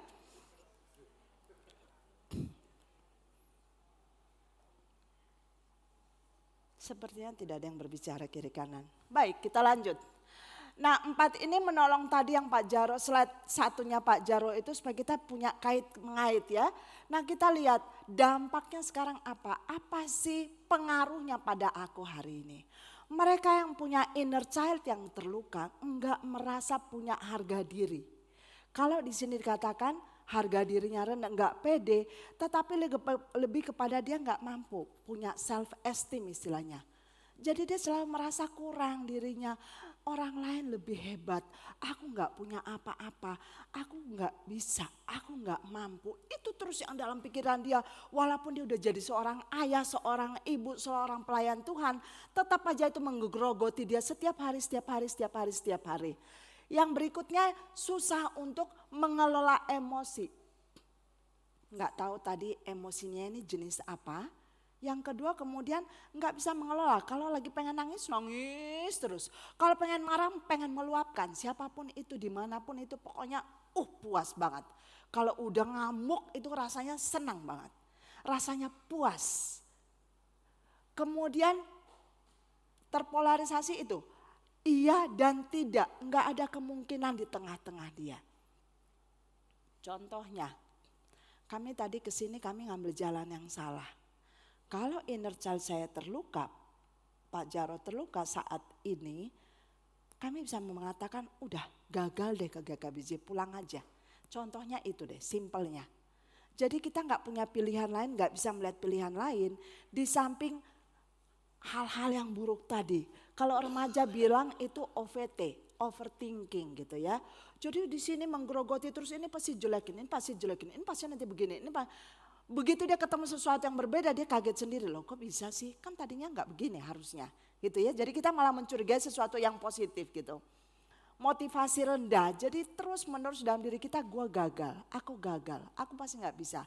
Pasti orang lain jadi istri yang lebih baik, pasti orang lain jadi ibu yang lebih baik, pasti orang lain jadi suami yang lebih baik. Atau mungkin sebaliknya kalau tadi bicara soal self esteem di atas. Merasa diri paling hebat tapi keropos di dalamnya. Bisa jadi begitu. Jadi bisa saja itu menjadi yang negatif sekalian ekstrim. Atau yang plus sekalian. Merasa bahwa aku lebih hebat daripada siapapun.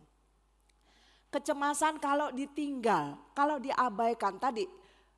Di awal ya contoh yang HP tadi begitu gak dibalas WA-nya kita udah pikir macam-macam. Ini orang pasti marah nih. Orang ini pasti gak suka sama aku nih. Pasti dia udah mulai nih. Gak suka sama aku, punya teman baru nih, pasti punya pacar baru, pasti punya will baru, pasti punya pil baru misalnya gitu ya. Kenapa? Karena itu kita sudah punya pemahaman bahwa pasti aku ditinggal. Dan berikutnya kecemasan umum apapun, kita akan membangkitkan segala sesuatu. Dunia ini menakutkan. Dunia ini tidak nyaman, dunia ini tidak baik. Dan yang terakhir itu apapun yang dilakukan orang tua kita dulu meresponi kita dicuekin, kita dimarahin, tiba-tiba dikurung di kamar mandi, kita dipukulin. Itu yang menjadi pola kita hari ini, itu maksudnya internalisasi. Jadi kita merasa itulah cara terbaik, karena apa? Itu yang kita dapat dari orang tua kita dulu, kemudian kita dapat satu pemahaman baru, oh ini toh cara yang benar. Tiba-tiba dia datang ke saya katakan kepada dia, kenapa dia datang? Anakku udah gak mau pulang ke rumah, udah 3 bulan memutus hubungan. Saya tanya kenapa? Wajar kan Bu? Kalau seorang ayah marah kemudian dia pukul anaknya. Wajar kan Bu? Siapa yang bilang wajar Bapak Ibu? Siapa yang bilang wajar? Bapak ini. Tapi bagi anak tadi, anak ini yang pergi dari rumah 3 bulan gak kembali, itu gak wajar. Apalagi di zaman ini sebentar-sebentar bisa masuk Komnas HAM anak. Jadi itu kita harus khawatirkan ketika anak-anak kita belajar dari gadget Bapak Ibu hari ini. Hati-hati. Mereka kan mencari orang yang memberikan rasa aman, yang berbeda dari orang tua di rumah. Tetapi rasa aman yang di luar sana adalah rasa aman yang menghancurkan. Itu yang kadang-kadang kita tidak sadari. Maka ini adalah cara orang yang diluka tadi seolah-olah dia menjaga keamanan dengan cara ini. Misalnya saja kita menjadi seorang istri yang kemudian ngontrol suami kemanapun. Kenapa? Karena kita merasa dengan kita pegangin seperti itu, kita ngerasa aman. Kita ngontrolnya berlebihan. 1 jam, tiap 1 jam kita telepon. Tiap 1 jam kita telepon. Kalau enggak telepon, enggak ngangkat, pokoknya kamu lagi selingkuh. Ada enggak gitu? Ada Bapak Ibu. Meja konseling saya penuh dengan cerita-cerita horor kayak gitu. Balik si suami, pokoknya kamu enggak boleh pergi dari rumah kalau enggak pakai CCTV aku. Kamu pasti pergi lagi nongkrong sama cowok. Apa yang terjadi sebetulnya? Kita mencoba mengendalikan sesuatu yang kita pikir itu akan membuat kita tenang, membuat kita aman, membuat kita merasa semuanya bisa berjalan dengan baik. Menolak percaya ini bicara tentang bagaimana kita merasa bahwa tiap orang itu pasti harus dicurigai. Enggak ada orang yang bisa dipercaya. Kenapa? Karena itu yang dilakukan orang tua kita dulu. Ketika kita mau ngomong sesuatu, orang tua bilang, kamu anak kecil, diem. Ketika kita lagi menceritakan sesuatu ke mama kita bilang, enggak, ini pasti kamu penyebabnya. Pasti kamu yang bikin gara-gara kamu punya nilai jadi begini. Pasti kamu gara-gara kamu guru kamu marah. Padahal bisa aja tidak. Bisa aja memang gurunya yang kurang bertanggung jawab, kurang hangat dan sebagainya. Dan tadi Pak Jarwo katakan bahwa tanggung jawab berlebihan. Ada anak-anak tertentu yang kadang-kadang ketika papa mamanya cerai dia harus menjadi orang tua. Ketika itu dia masih kelas 5 SD. Apa yang terjadi dengan dia? Akhirnya dia akan menjadi orang tua untuk adik-adiknya. Sampai adik-adiknya sudah tua, sudah menikah sekalipun masih ngatur-ngatur. Kenapa? Karena dia merasa bahwa ini adalah tanggung jawabku. Aku adalah orang tua sampai Tuhan panggil. Dan ini yang kemudian orang tua tidak sadari. Kita sibuk bisnis, anak kita ngasuh adik-adiknya. Jangan Bapak Ibu, biarkan dia jadi anak-anak dulu. Nanti ada waktunya kok dia jadi orang tua. Jangan jadikan dia orang tua kecil, belum waktunya. Kita share ke anak, kita ngomongin ke anak masalah kita berantem sama pasangan. Itu termasuk dengan menjadikan dia punya tanggung jawab berlebihan. Satu anak mengatakan ke saya, satu pemuda, saya lagi pusing sekali Bu. Selama ini saya, pemuda, selama ini ibu memposisikan saya sebagai teman curhatnya. Kakak juga begitu, ayah juga begitu. Tapi sebetulnya di sini saya sudah pengen meledak. Dan saya kepengen lari saat ini. Lari dari manapun yang gak ketemu mereka-mereka ini. Bapak Ibu kenapa dia lakukan itu? Saya bilang respon kamu kalau waktu dicurhatin gimana? Baik Bu. Tapi sebetulnya mereka tahu dalam hati saya ini tidak baik-baik saja. Nah kenapa Bapak Ibu? Dia belum jadi suami atau ayah. Jangan curhat ke anak kita. Nanti ada waktunya curhat sama dia. Biarkan dia menjadi manusia yang utuh dalam usia dia. Jangan menjadikan dia orang tua di masa dia masih anak-anak. Kita memang sudah siap, sudah matang ketika kita harus menikah. Tapi anak kita belum masuk ke pergumulan, ke dalam kancah peperangan rumah tangga. Jadi hati-hati curhat sama anak ya Bapak Ibu ya. Supaya dia tidak menjadi orang yang punya tanggung jawab berlebihan. Saya sebutnya kadang-kadang ke orang kasus-kasus tertentu itu orang tua kecil. Dia menjadi orang tua tapi dia masih anak-anak. Toleransi tinggi, ada perilaku yang gak pantas. Kalau katakanlah murid, dia nyontek orang tua, gurunya diem. Atau kalau di rumah anak-anak kita berantem, kita diam aja. Padahal itu gak pantas. Kenapa? Karena kita belajar dulu orang tua kita juga gak pernah melindungi kita. Gak pernah mengajarkan nilai-nilai untuk mengasihi satu sama lain. Mengabaikan kebutuhan sendiri. Oh ya orang lain nomor satu dong. Itu kan Tuhan bilang katanya kasihilah sesamamu. Kita lupa di belakangnya apa? Seperti jadi diri kita sendiri dulu Bapak Ibu yang dikasih, baru mengasihi orang lain. Jangan mengasihi suami orang kalau belum mengasihi suami sendiri. Jangan mengasihi istri orang kalau belum mengasihi istri sendiri dulu ya Bapak Ibu ya. Jadi pelayanan itu harus bergerak dari di dalam dulu baru keluar. Itu intinya yang dikatakan di Matius. Tidak otentik tadi yang Pak Jaro katakan, gak berani ngungkapin apa yang dia rasakan. Dan impulsif itu kadang-kadang kalau kita tuh ngawur gitu aja. Ya itu maksudnya bahwa kita pikir oh dengan begitu aku tidak mencoba untuk masuk ke masalah yang tadi anak yang tadi ya. Pengen berlari aja. Tidak mau ngikuti alur, oh habis ini nanti ada kok endingnya yang baik. Mungkin gak bahagia tapi endingnya baik ya. Nah kita lihat bagaimana cara memulihkan Bapak Ibu. Yang pertama adalah validasi. Apa sih validasi? Kalau suatu saat kita merasa marah, nggak apa-apa kita akui. Kita katakan aku memang lagi marah. Kalau kita gelisah, iya aku lagi cemas. Itu validasi namanya. Jadi kita coba ngerasain emosi itu dulu sekarang. Aku lagi kenapa sih sekarang? Oh aku lagi gelisah. Kadang-kadang kita bilang, oh enggak aku nggak apa-apa kok. Itu malah tidak akan memperbaiki apapun Bapak Ibu. Nah baru setelah itu masuk ke yang kedua. Jadi yang pertama jangan dilepasin. Ada apa dengan aku yang cemas? Kita mulai nanya ke diri kita, si anak kecil yang dalam diri kita. Jadi di dalam semua orang itu ada yang namanya inner child. Cuma ada yang terluka, ada yang traumatis, ada yang enggak muncul gitu ya. Kenapa?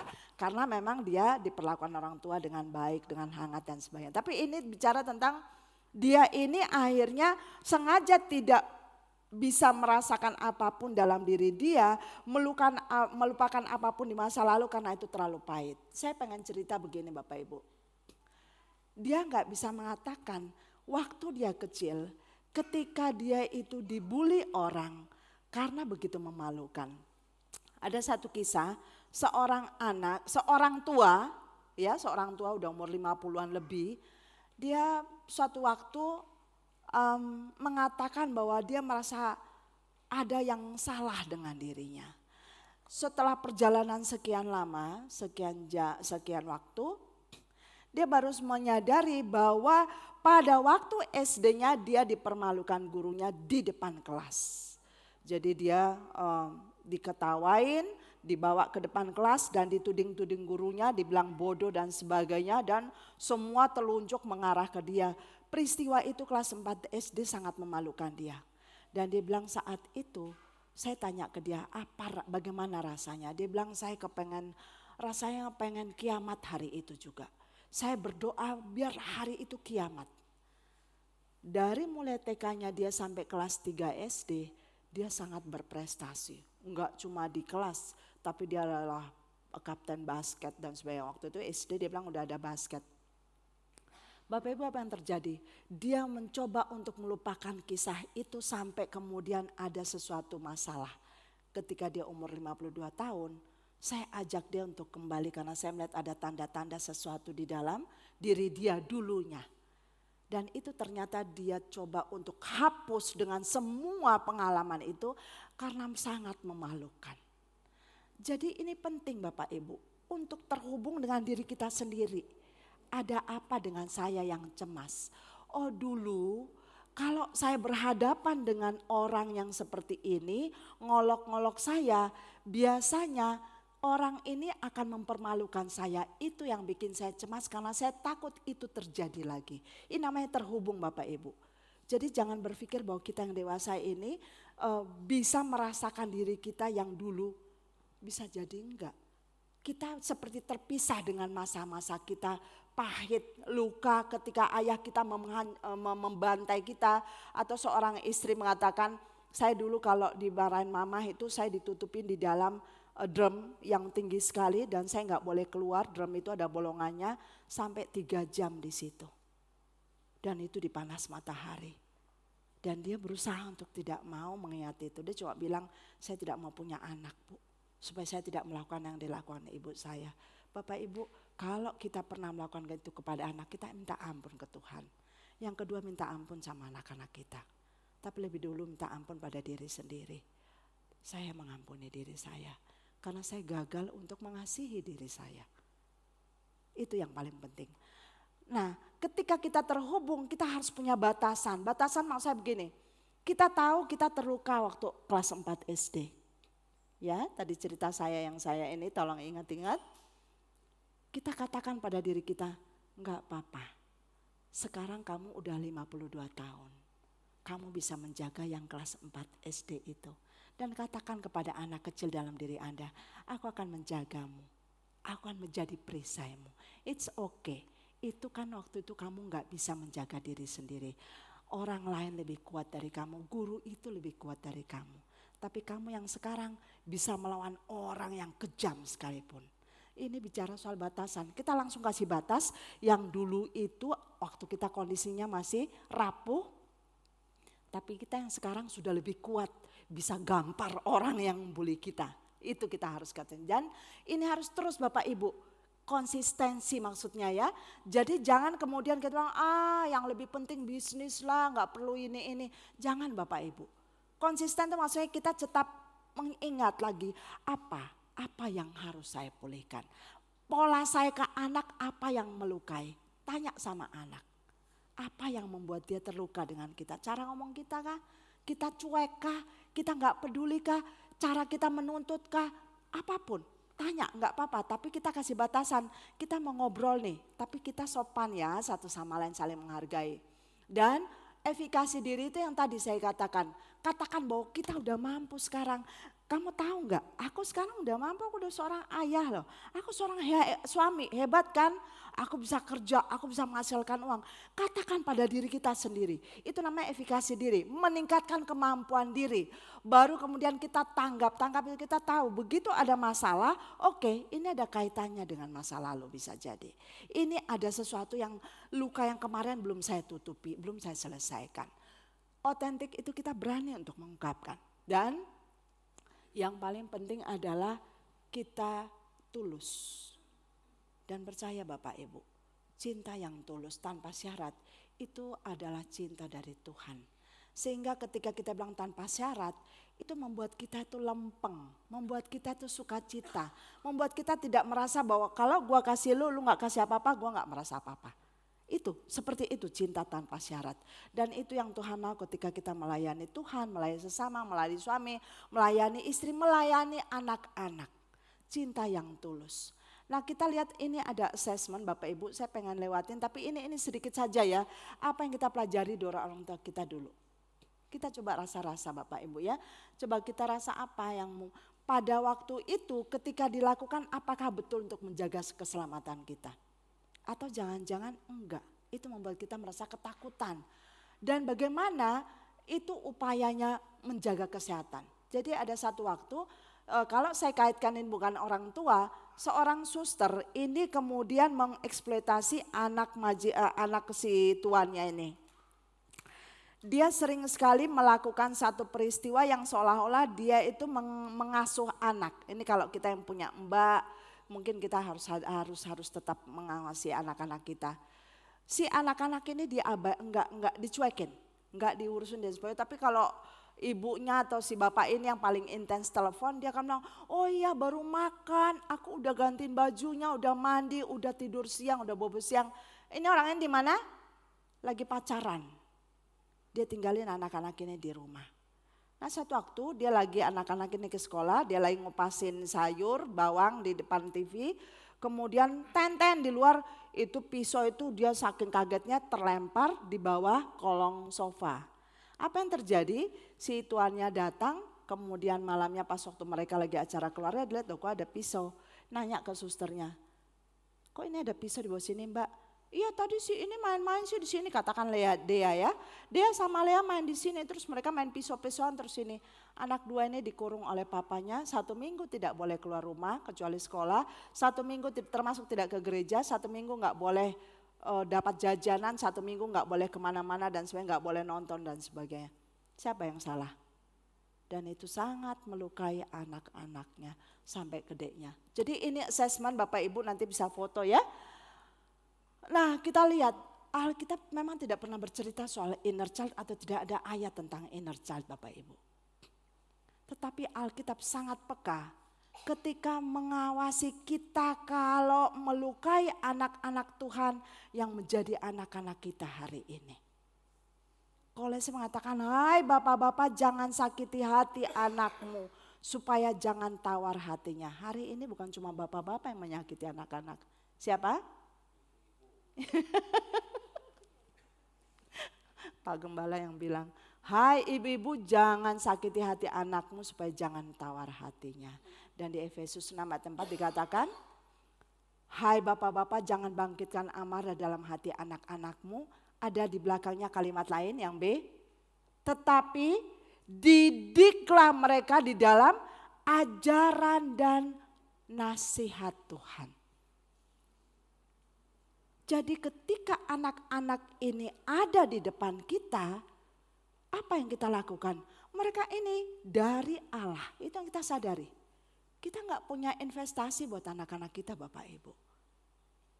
Kita diberikan kepercayaan oleh Tuhan untuk mengelola anak-anak yang dititipkan kepada kita. Itu yang dibilang Khalil Gibran ya di dalam puisinya yang sangat indah. Kemudian dengan cara Tuhan di dalam ajaran dan nasihat Tuhan itu sama paralel dengan Amsal 22 ayat 6. Di dalam ajaran dan nasihat Tuhan. Artinya kita harus mendidik dengan cara Tuhan. Supaya apa Bapak Ibu? Kembali kepada Tuhan, kemuliaan Tuhan. Itu inti dari ayat ini.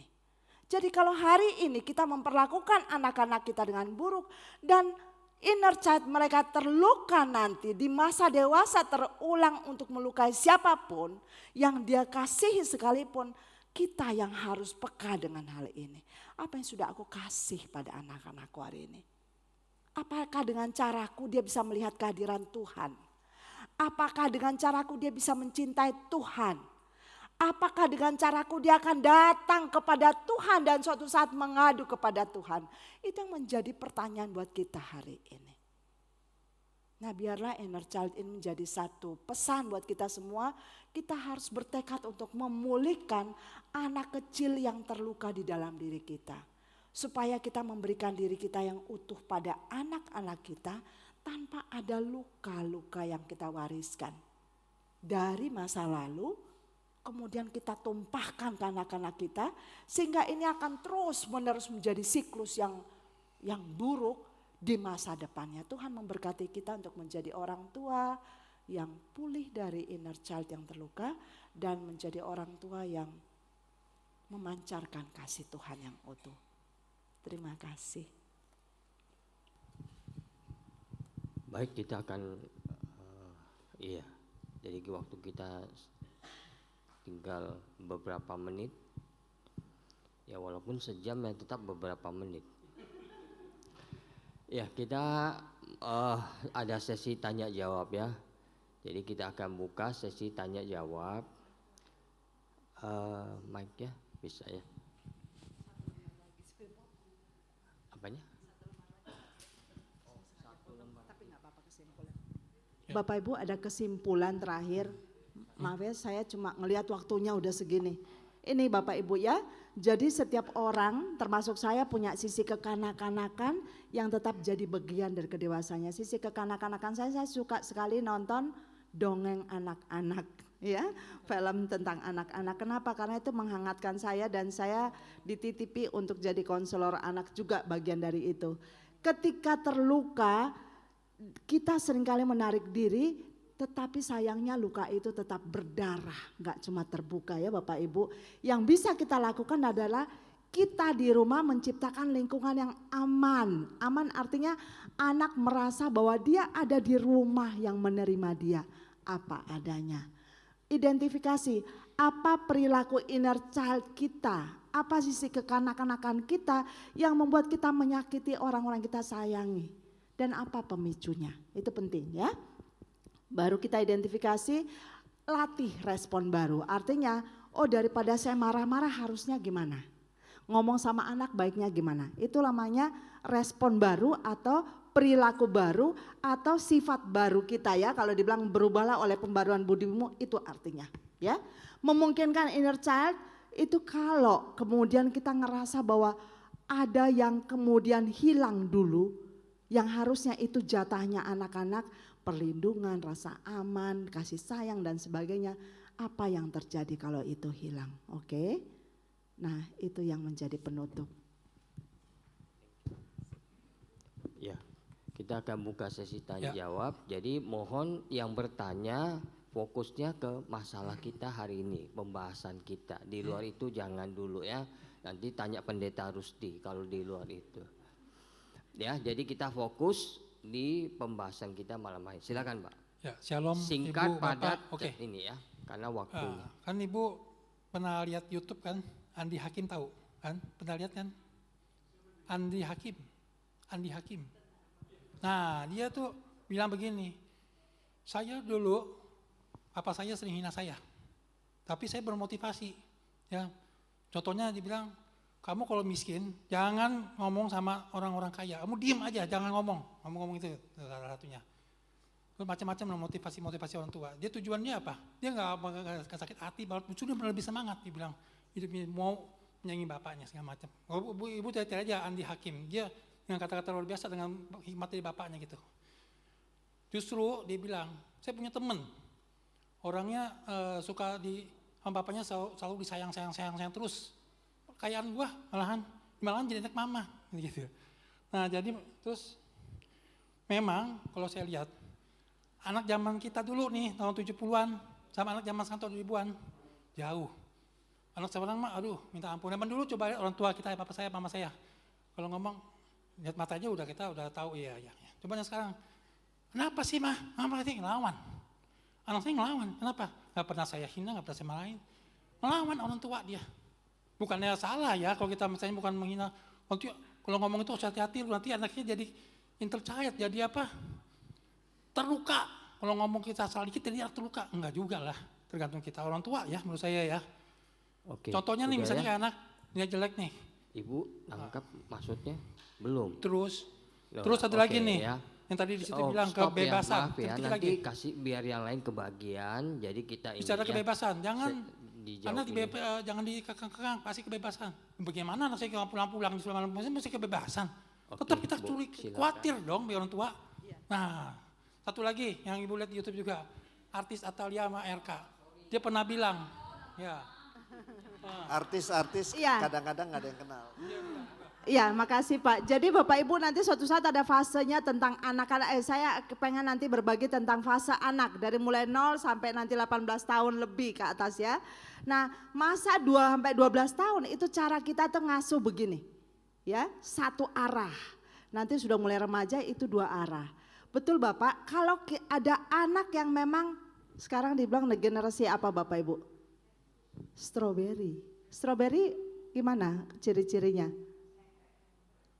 Nah, jadi kalau ada anak tertentu yang memang di kayak Andi Hakim betul dia nggak terluka. Tapi Bapak Ibu ada anak-anak yang punya luka batin. Kenapa? Karena mungkin bahasa kasihnya adalah ucapan. Kita nggak tahu anak kita siapa. Dan kita maki-maki dia sebelum ngasih dia mungkin kehangatan. Andi Hakim mungkin dikasih orang tuanya fasilitas tapi juga dikasih maki-makian misalnya begitu ya. Jadi ada banyak sekali kemungkinan kalau kita hanya jatuh di ekstrim kiri, ekstrim kanan, hati-hati. Itu maksud saya. Jadi balik lagi saya ingat sekali waktu tentang kemuliaan ibu, kehormatan ayah, saya katakan apa? Kenali anak kita, harus ke situ. Begitu ya Pak ya, jadi kenali anak kita dan kembali lagi didiklah mereka di dalam ajaran dan nasihat Tuhan. Bukan di dalam ajaran dan nasihat Sujarolinda Bapak Ibu, silakan. Oke, ada yang lain? Yang oke. Oke, selamat malam Bapak Ibu, Pak Jarwo, Bu Linda. Ya, saya contohnya nggak artis, saya sendiri. Oke, saya mau tanya Bu tentang apa ya, maksudnya larangan-larangan ya. Maksudnya waktu kecil tuh saya banyak dilarang gitu dengan papa saya. Termasuk yang saya sadari, ya saya sembuh itu sekitar 5-6 tahun yang lalu lah. Jadi papa saya itu melarang saya main game. alasannya itu alat setan, dia bilang gitu. Saking ekstrimnya, biar anaknya nggak kecanduan game gitu ya. Kadang ada orang tua yang nyeplosnya begitu. Saya sadari orang tua saya nggak sempurna gitu. Kadang kasih batasan itu, kamu belajar biar jadi anak pinter, jangan main alat setan gitu ya. Dan semakin tersakiti dengan perilaku sekitar gitu ya. Game zaman saya masih Nintendo sama Sega. Tersakitinya begini, saya main bareng sama saudara-saudara gitu ya. Karena orangnya 3-4, saya dikasih stick tapi nggak dicolok. Jadi itu yang membuat saya tuh terluka dan saya sadar setelah saya bisa kerja, punya uang sendiri gitu ya. Uang saya boros di game. Saya beli PlayStation 2, 3, 4, terakhir yang 4 ya 5 udah enggak karena saya bersyukur punya istri yang stop gitu ya. Dan saya maksudnya untuk menyembuhkan luka itu apakah perlu pengorbanan seperti itu ya. Jadi saya enggak mendapatkan di saat saya masih kecil, saya mencari sendiri. Dan saya bersyukur ketemu komunitas RYH, Restoring Your Heart itu yang akhirnya yang tadi Ibu ceritakan, saya ngomong ke diri saya. Yang waktu kecil, saya waktu itu kontemplasi dan saya bilang, Fen, aku udah bisa beli semua. Tapi ternyata main game begitu-begitu aja gitu, lama-lama bosen juga. Tapi kenapa dulu kamu kok getol banget, bolos sekolah sama teman-teman main dingdong. Bahkan uang itu ditabung bukan untuk masa depan, tapi untuk kesenangan sesaat gitu. Dan itu yang membuat saya, oh ternyata ini toh inner child gitu. Jadi pertanyaan saya, sejauh mana kita boleh melarang anak? Saya jadi takut nih melarang anak, nanti anak saya jadi seperti itu. Jadi anak saya suka balapan mobil gitu kan, saya beliin setir-setiran biar dia nanti nggak sembunyi-sembunyi di belakang saya. Apakah tindakan saya itu betul? Gitu. Jadi pertanyaan saya itu, Bu. Pak, berkaca ke kasus apa tadi PlayStation tadi ya, game, ya. Apakah perlu pengorbanan seperti itu, menyelesaikan persoalan itu dengan cara itu? Karena dulu saya tidak punya, saya harus beli berlebih. Enggak. Yang penting itu bukan soal itunya. Yang penting soal penyelesaian persoalannya. Soal kekurangan game, ditinggalin temen, itu kan fenomena aja. Tetapi akarnya apa sih sebetulnya? Bahwa aku sebetulnya dikucilkan gitu, dianggap nggak ada gitu, dimain-mainin, dibully gitu. Nah, itu sembuh bukan karena Bapak membeli itu semua, tetapi karena tadi Bapak mengatakan, untung saya bertemu dengan komunitas apa itu, lalu mengatakan, oh nggak begitu kok. Berdamai dengan diri sendiri itu sebetulnya penyelesaiannya. Perlu nggak melarang anak? Ingat ya, pola pengasuhan kita, sampai anak umur 12 seperti yang Bu Linda katakan tadi, itu kita menggunakan otoritas kita. Ngomong jangan, harus, itu masih oke gitu ya. Itu waktunya kita menanamkan nilai. Menanamkan nilai yang menjadi dasar alasan. Kenapa kita bilang jangan, kenapa itu harus gitu ya.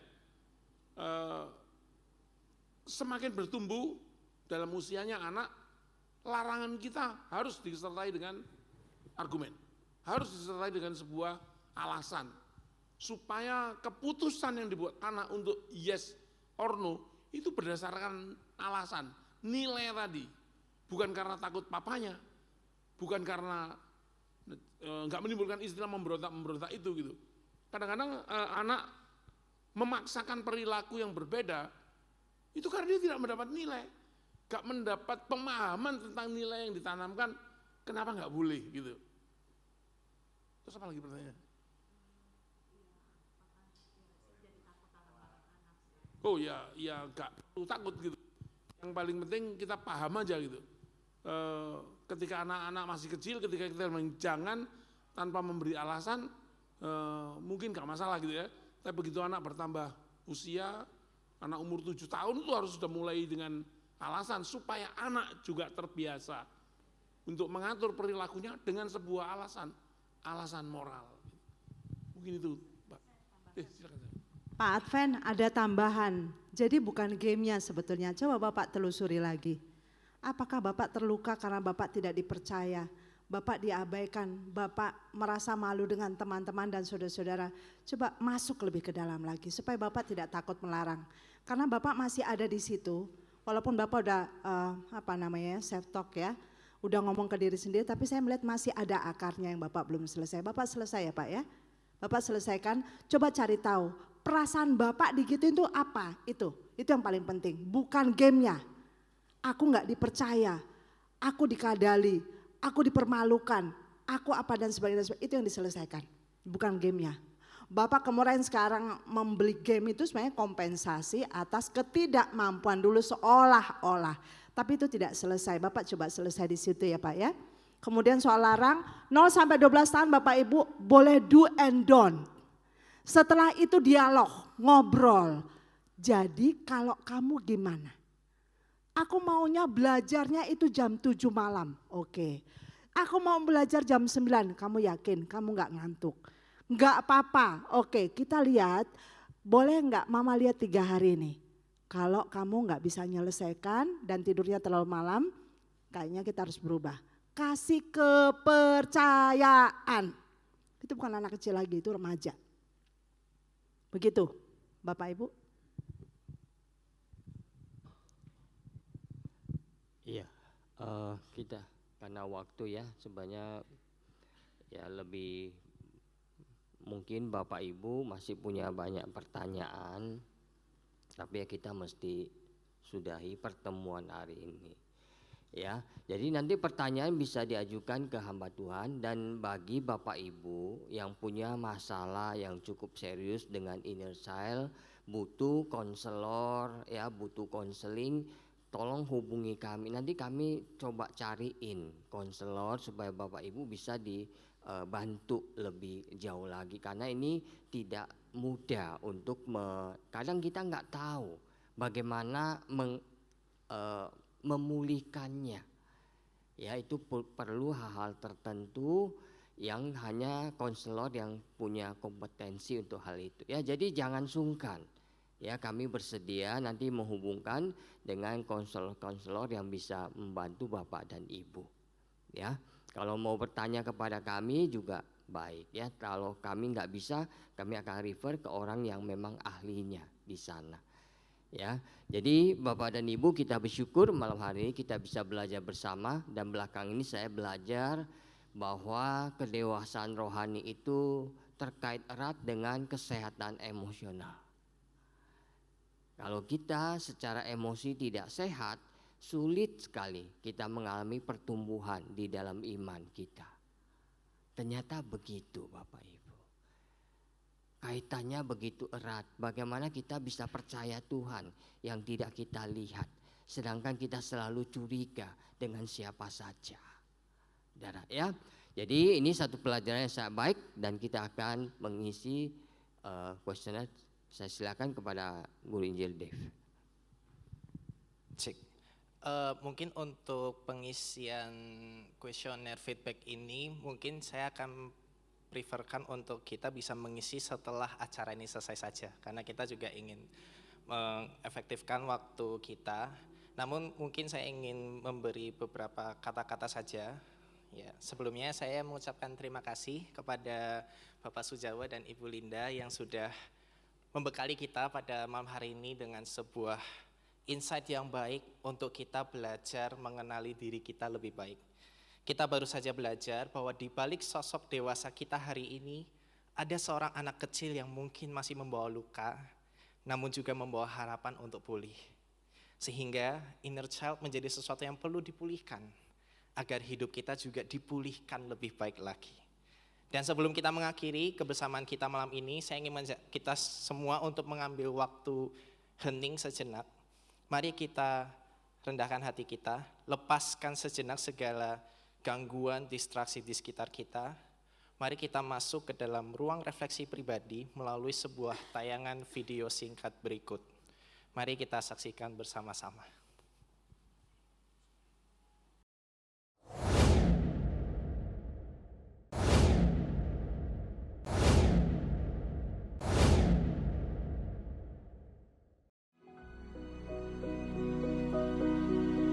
Dulu, aku selalu menganggapnya sebagai beban. Sesuatu yang harus aku buang agar aku bisa berjalan lebih cepat.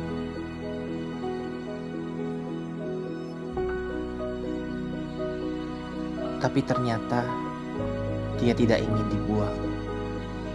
Dia hanya ingin diakui. Dia hanya ingin aku tahu bahwa dia masih ada di sana. Maaf karena sudah mengabaikanmu begitu lama. Maaf karena memaksamu tumbuh sebelum waktunya. Hari ini, aku tidak lagi berperang dengan bayanganku sendiri. Aku memilih untuk berjalan beriringan. Karena pulih bukan berarti melupakan, melainkan ketika luka itu tidak lagi menentukan siapa aku hari ini.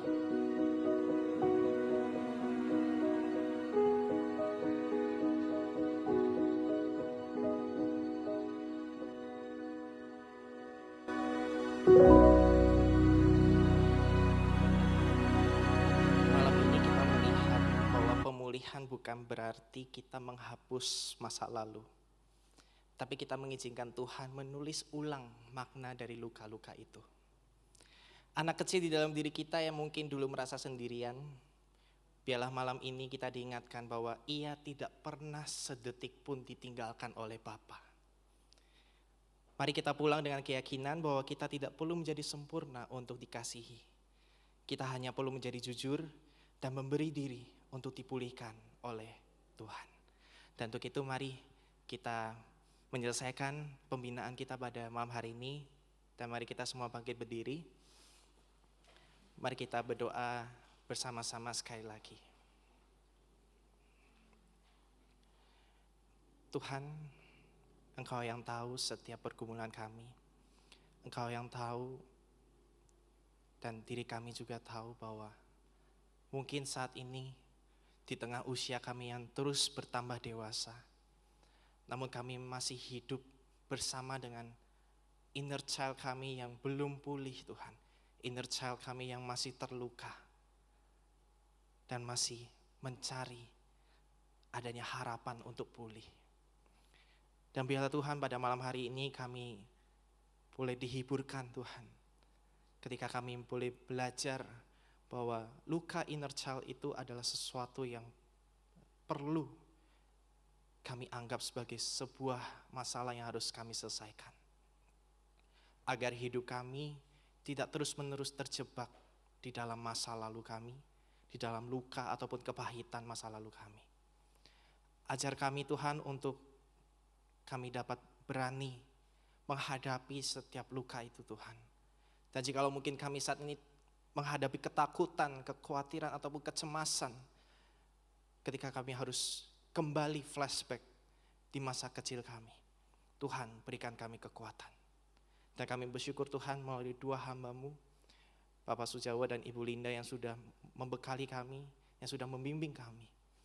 Biarlah kami semua juga boleh dikuatkan dan diteguhkan untuk kami belajar bertumbuh, bukan hanya untuk diri kami sendiri, tetapi juga bertumbuh di dalam keluarga kami, yang dimulai dari pemulihan diri kami, yang juga membawa pemulihan yang jauh lebih luar biasa di dalam kehidupan keluarga kami, gereja kami, ataupun bahkan masyarakat dimanapun kami tinggal. Dan saat ini kami pulang, dan kiranya Engkau memberkati setiap kami di perjalanan pulang kami, di dalam kehidupan keluarga kami. Dan kami mau menyerahkan seluruh hidup kami hanya ke dalam tangan kasih-Mu. Di dalam nama Yesus Kristus kami berdoa dan mengucap syukur. Amin. Silakan duduk Bapak Ibu sekalian.